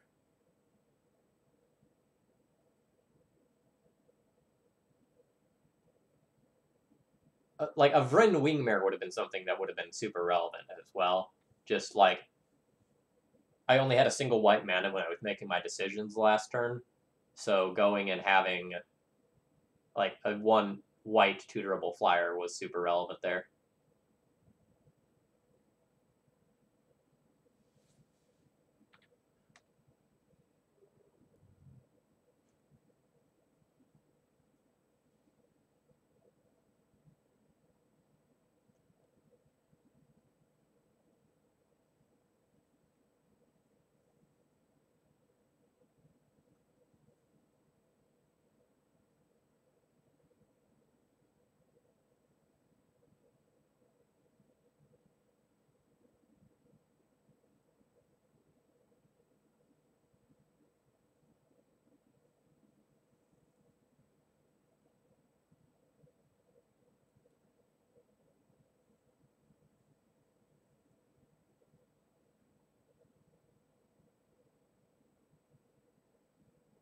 Interesting. Wasteland on the factory rather than the white source. I can respect that decision.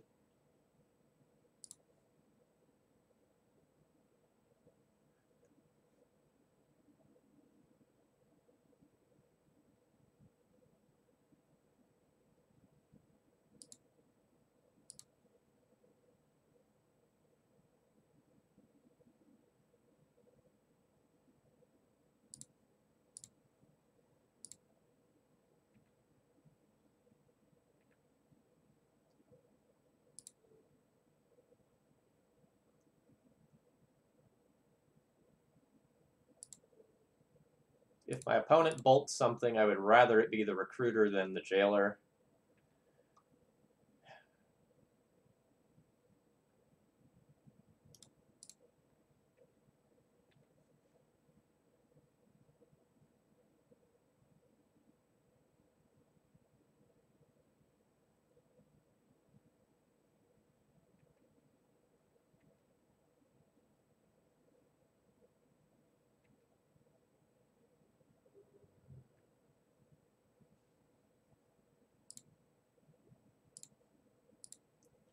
I'm going to play the Mother of Runes here. Getting this into play may help me deal with the Gurmag Angler, which is still a problem. We have multiple problems this game. The first is that the true name has me dead in 3 hits. The second is that, like, long-term, this, like, Palace Jailer situation is not a true answer to Gurmag Angler.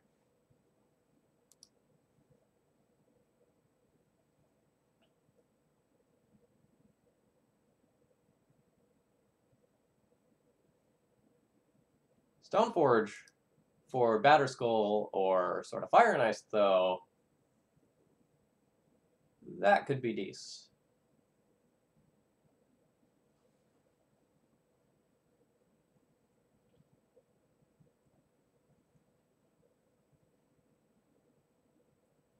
So my opponent's going to get Gurmag back. My line is probably going to be like, equip a Palace Jailer, give it pro-black, attack in, effectively gain 4 life, be able to chump block a Gurmag Angler, and play out a Stoneforge Mystic.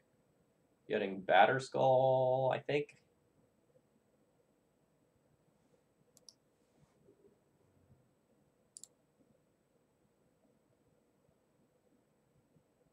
Land is fine.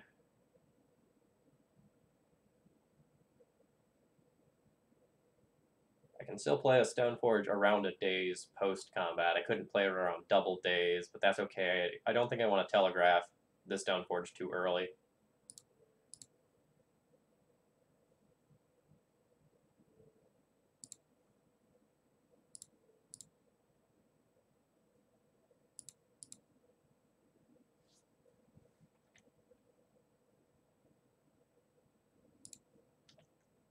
Another bolt would be real annoying.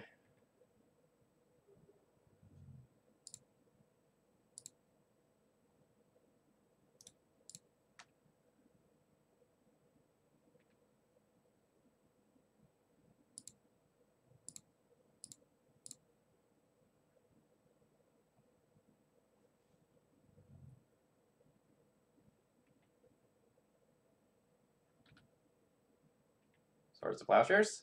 No.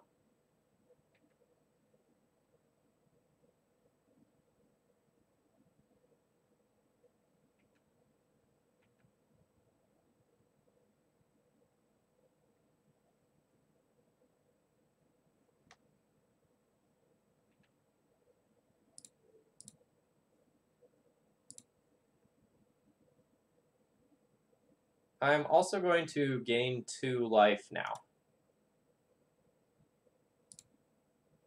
I don't want to just immediately die to Bolt if I ever, like, put too many Jitte counter activations on the stack.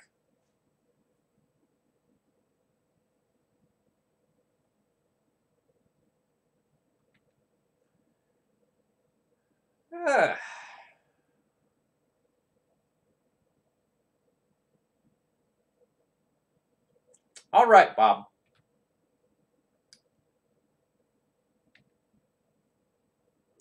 That was a strong turn.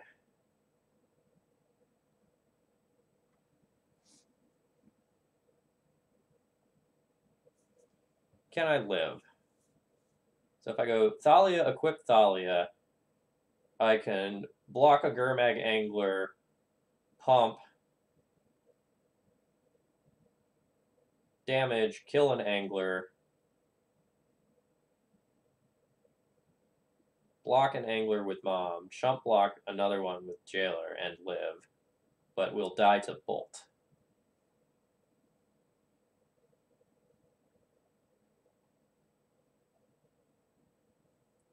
Alternatively, I can give Jailer Pro Black, attack in, effectively gain 4 life.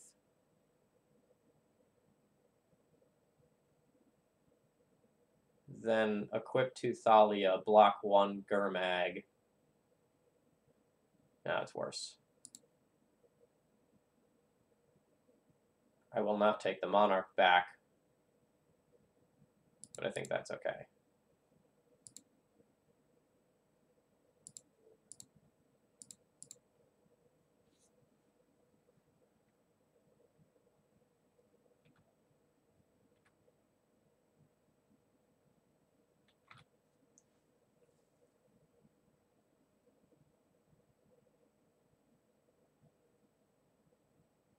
My opponent could also just attack me with True Name Nemesis, put me to 2, and then pass.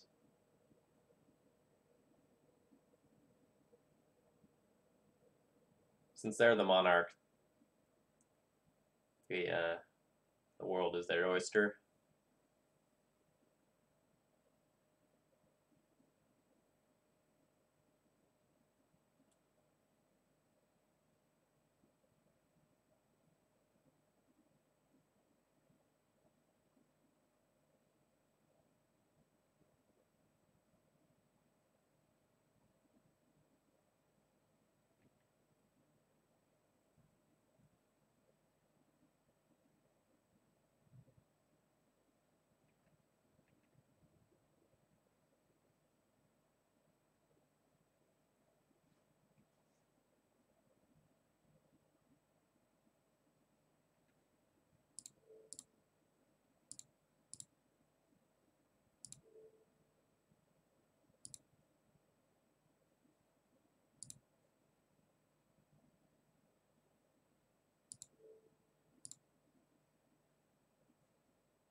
So this will put me to 2. If I gain life now, I can go up to 4 and stay out of Bolt range. But I don't know that I can play around Bolt effectively anyway.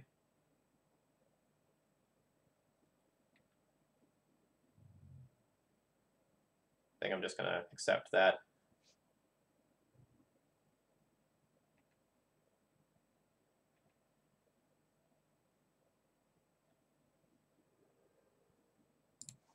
Yeah, I don't think he has Bolt.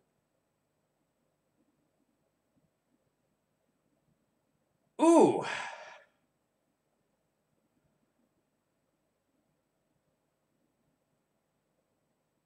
Alright.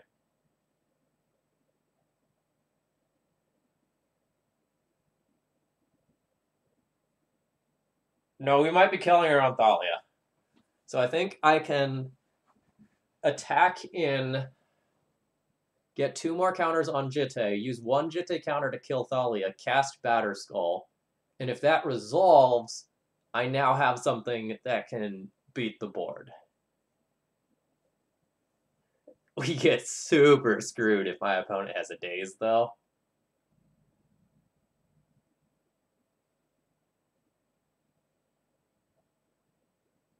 God, that would be... It's so good. It's so good if my opponent doesn't have Daze. Or Pierce.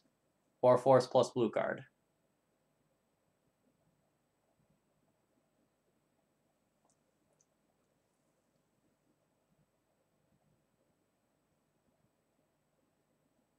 Otherwise, I'm just kind of treading water.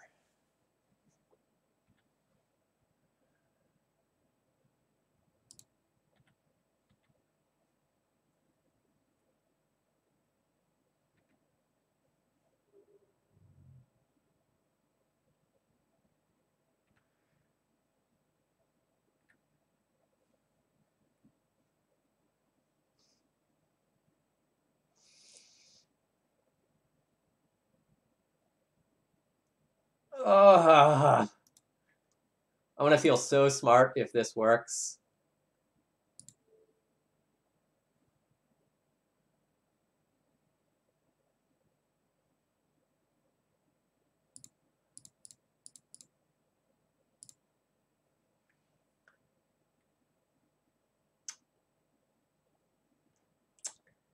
Yeah.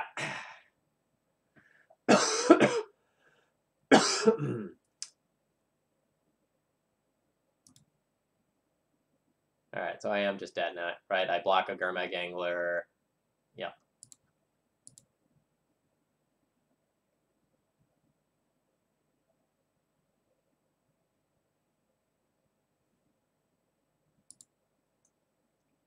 I took a line that was playing towards winning the game. And I don't regret it.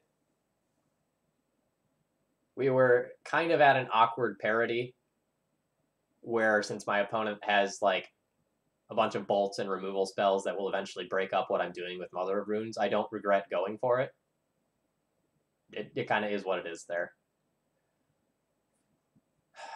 So I saw 3 Gurmag Anglers that game. That's a lot.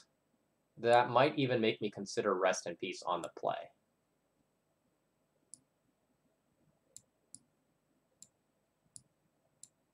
So this is the pile of cards that I'm going to consider for this matchup. What was I doing before? Like, obviously the Revokers are terrible. Like, those need to go. And Recruiters and Jailers are both like slow. It was a super cool line. Like, I'm very happy that I saw the line. I think a lot of people would have like missed that, not to like pat myself on the back or anything, but it's very much not an intuitive line. Killing your own Thalia because you need to cast a non-creature spell doesn't come up a lot. So critters are probably slow. The list is kind of medium. Like, if my opponent's on turbo Gurmags rather than more things like Young Pyromancer, this isn't all that good. I probably won't play this on the draw. Probably want to trim one of those. I might even trim both, honestly. Like, the card is okay in this matchup. Like, it's removal, but as we saw there, it's very awkward and tenuous removal. Sanctum Prelate also kind of medium.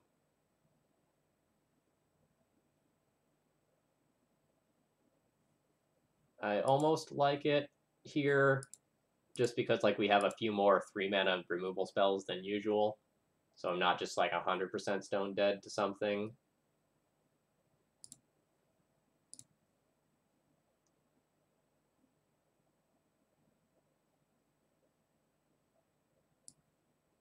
Pull that.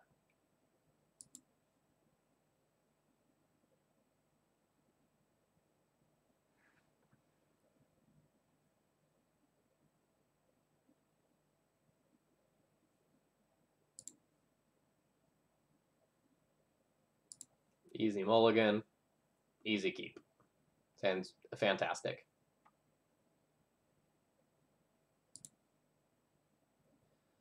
I don't think I want a second Mom. Like, the card's great.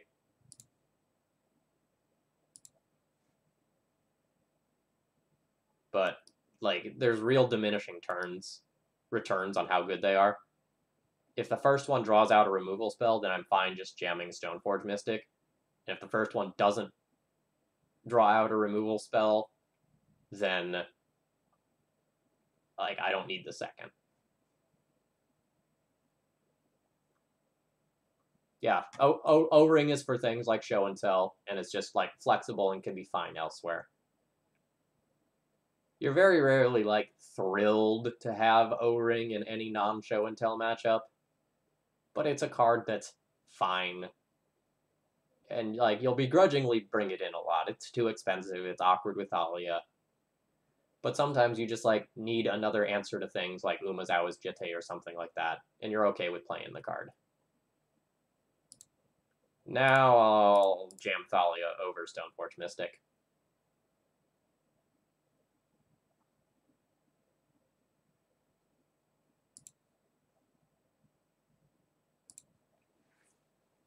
Not going to make a cheeky mom attack here. I don't want it to die because I want it to back up my Stoneforge Mystic that I have in hand.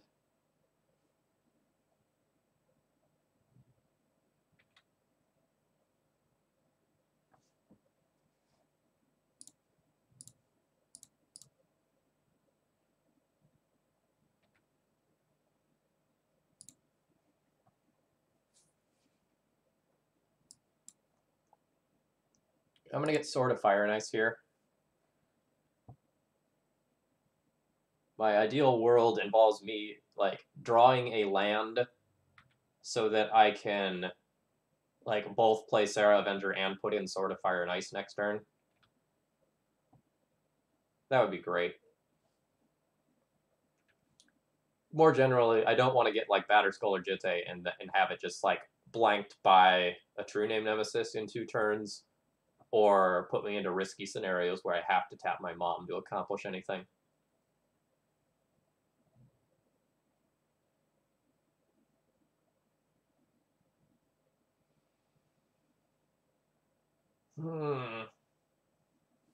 Stoneforge goes.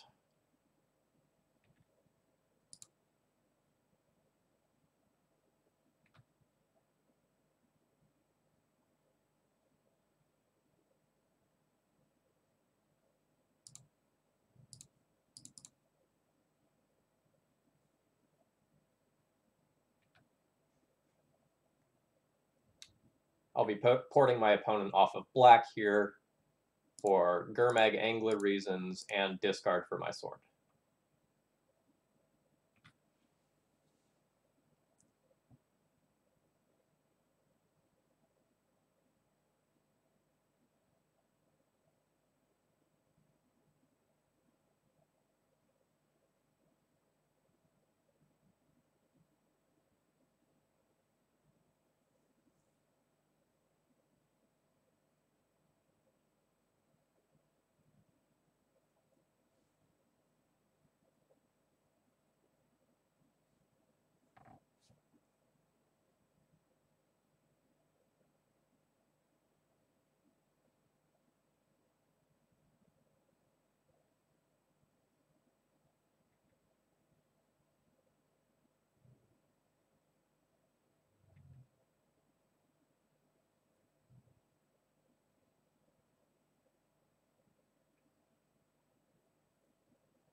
This is probably going to be a Gurmag Angler, which I don't actually care too much about.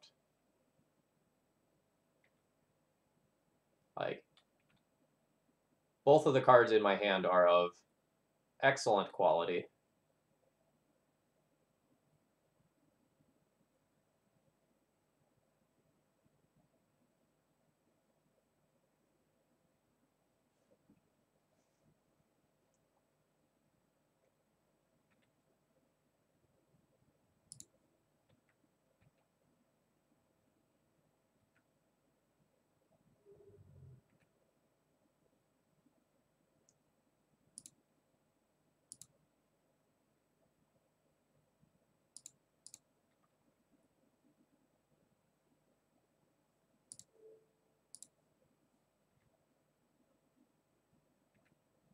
So I'm opting just to get another flyer in the air and really clock my opponent hard while playing this Swords to Plowshares around a daze. Notice I didn't expose either one of my spells to daze that turn, even though I only had 4 mana and cast 4 mana worth of stuff.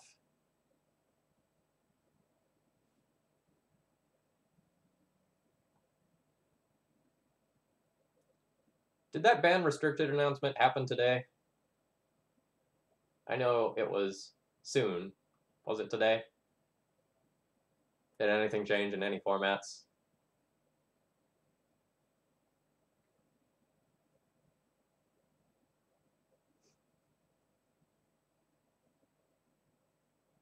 Ah, okay. So Ironworks is dead. I think everyone's probably okay with that. Yeah, I didn't get 37 messages, so I assumed that nothing got changed in Legacy. Anytime there's a banned and restricted announcement, like I get like probably literally 30 messages going like, Phil, what do we change now that this card got banned? It's like just wait. I'll tell everyone. I always do.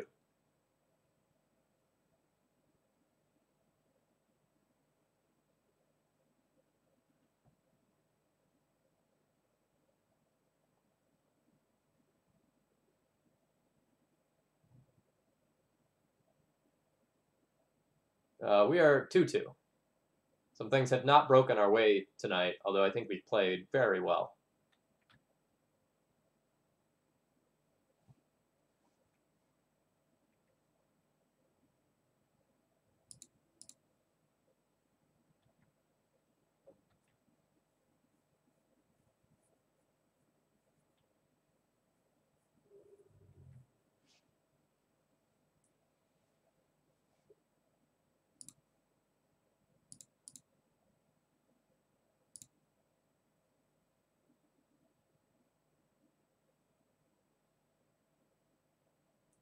But you drew a card, so your stuff dies. It's like the best part of playing Tabernacle. Not close either. All right, I guess I'm going to have to read those changes.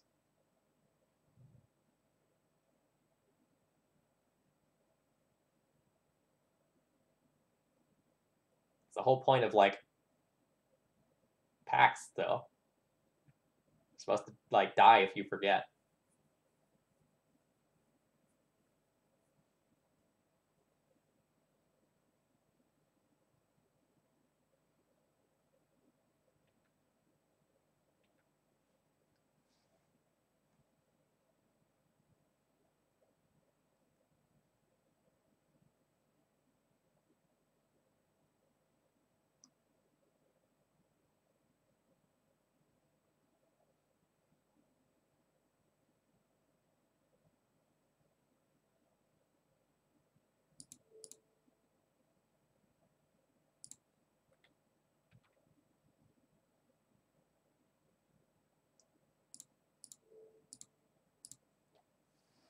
I expect my opponent has another bolt, and this port activation probably isn't going to do much.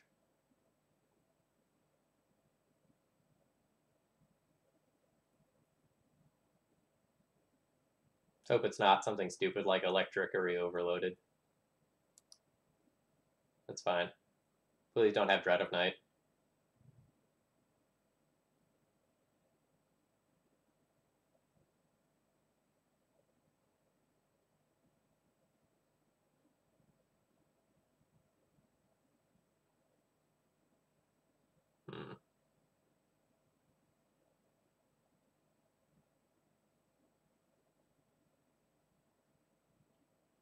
Well, I'm killing this.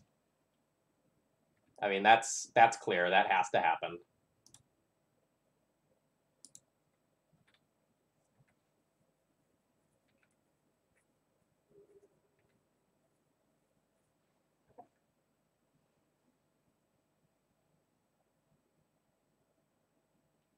If I just play Sword this turn, I can play Sword around Daze, and then next turn I can equip Sword and play Thalia. I think that's probably better than playing Thalia. But it's a little weird to not play Thalia against a Delver deck when you have the opportunity to do so. But since my opponent's at 5 mana already, like, Thalia is not at its best here.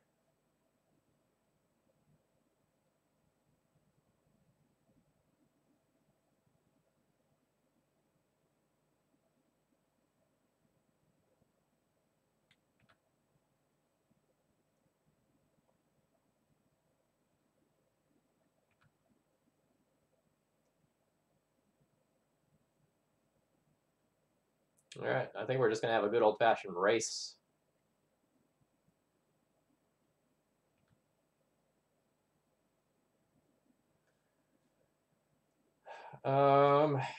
If I play Thalia first, I can play Thalia around Daze, but if I play Thalia, then I lose the ability to pivot and do something like Wasteland or Swords to Plowshares. I think that's okay.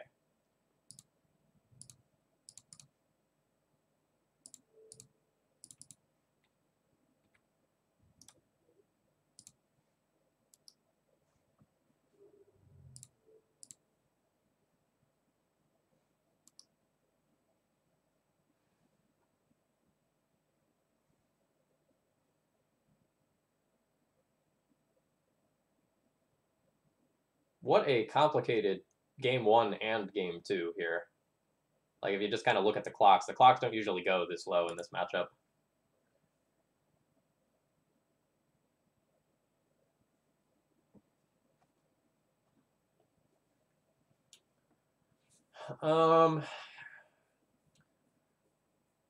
When I'm on the draw, Rest in Peace loses some of its punch, as does Walking Ballista.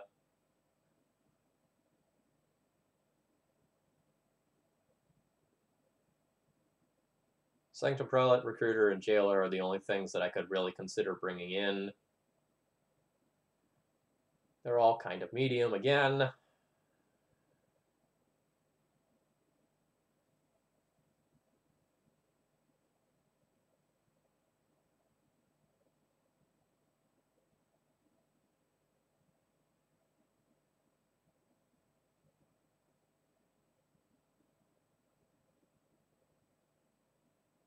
I don't think I'm going to change anything.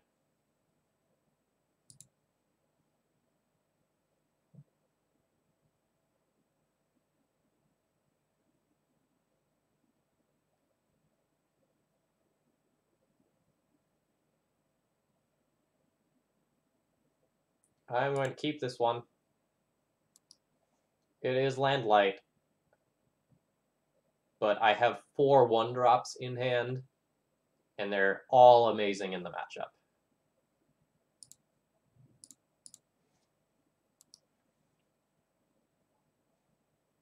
Vile Resolving is great. Hopefully it just doesn't get abraded. Passed that test already.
That is brutal.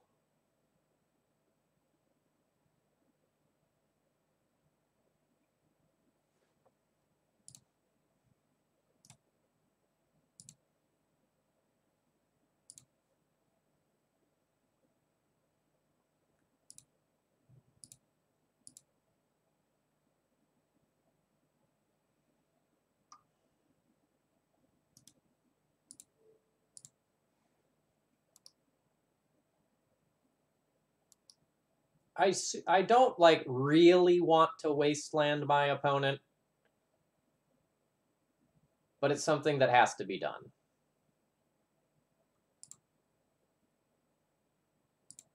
Like, I really want my mana for doing things.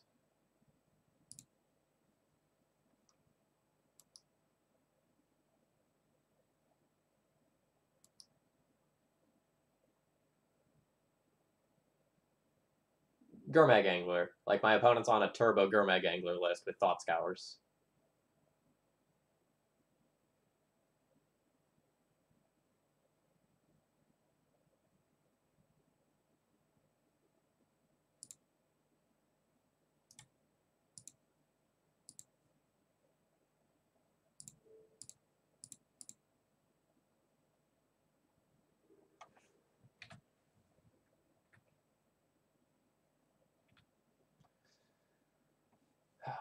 Note that this low mana situation probably does favor me in the long run, as I have more lands to draw to in deck.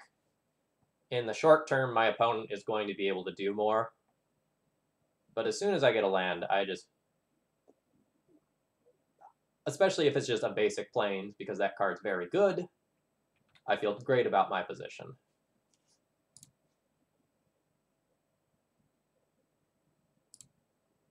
Yeah, there we go.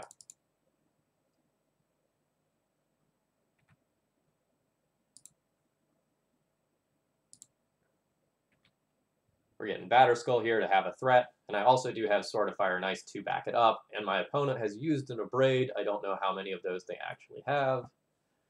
Good to know about days. Let's pop that out so I don't forget about it. I have successfully wastelanded them off of black, so that feels great.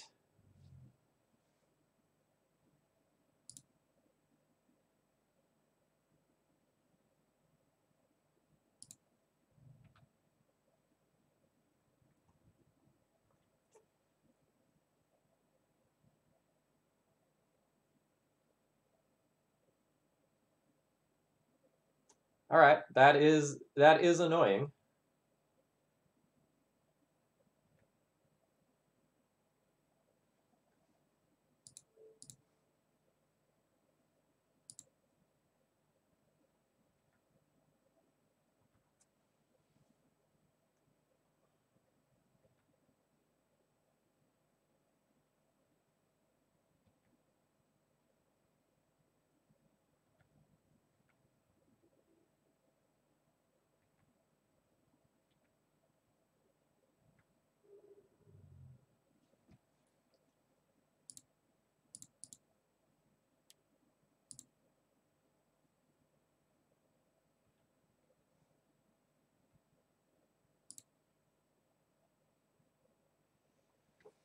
All right, lots of lines available this turn, but I do know about a daze, so that needs to inform my decisions for the turn. If my opponent cannot kill the Germ token with like a Braid, then my best line is to just put Sword of Fire and Ice on this Germ and kill the Delver, and the game is over.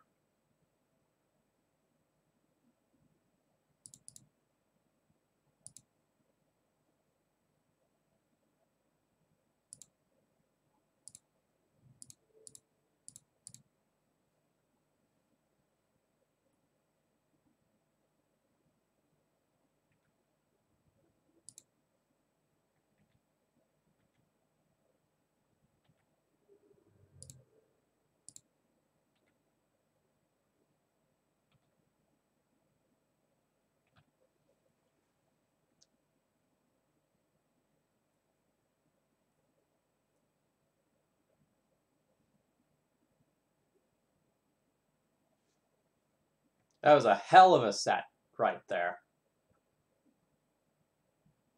That's a great one to watch if you want to kind of see how the Grixis Delver and D&T matchup can play out at the higher levels. Awesome set. Well played on both ends, in my opinion. All right.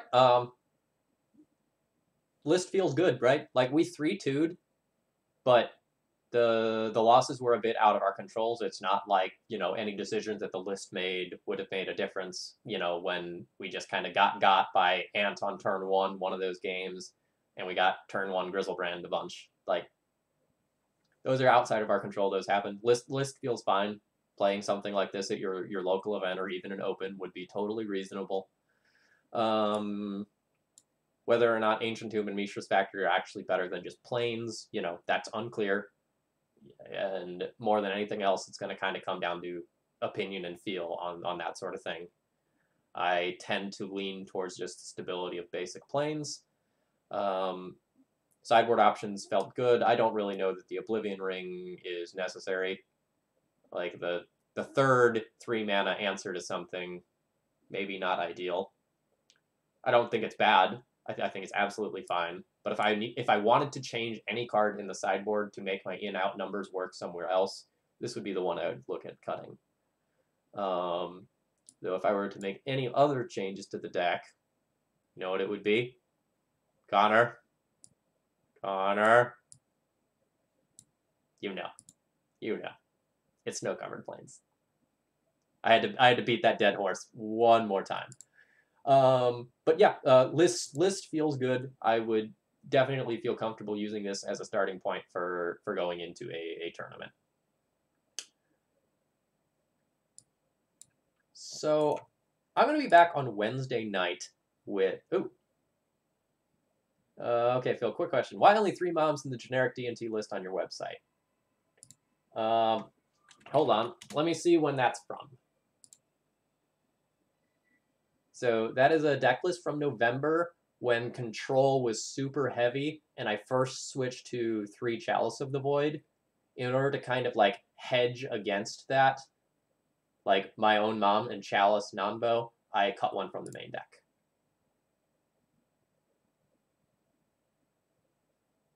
Sandstone X-Ray. I will be back every Monday and Wednesday at about 7 p.m. Eastern Time. I'm here.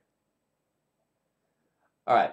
So I'll be back on Wednesday with some D&T games versus Honorog. And then, let's see.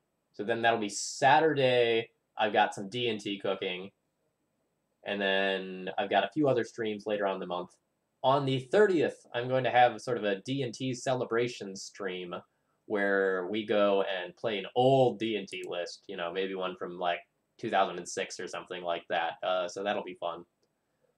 So I currently have nothing in the queue for February. So if you enjoy some D&T content and you want to support it, or you've got something else that you want to see on this channel, the donation queue for February is completely open. What we do on this stream, that's up to you. You get to sculpt it as my viewers. You tell me what to do.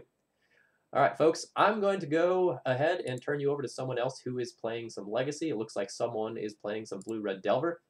If you enjoyed tonight's content, please follow. That's all I've got for you. Have a good rest of the evening, everyone. Good night.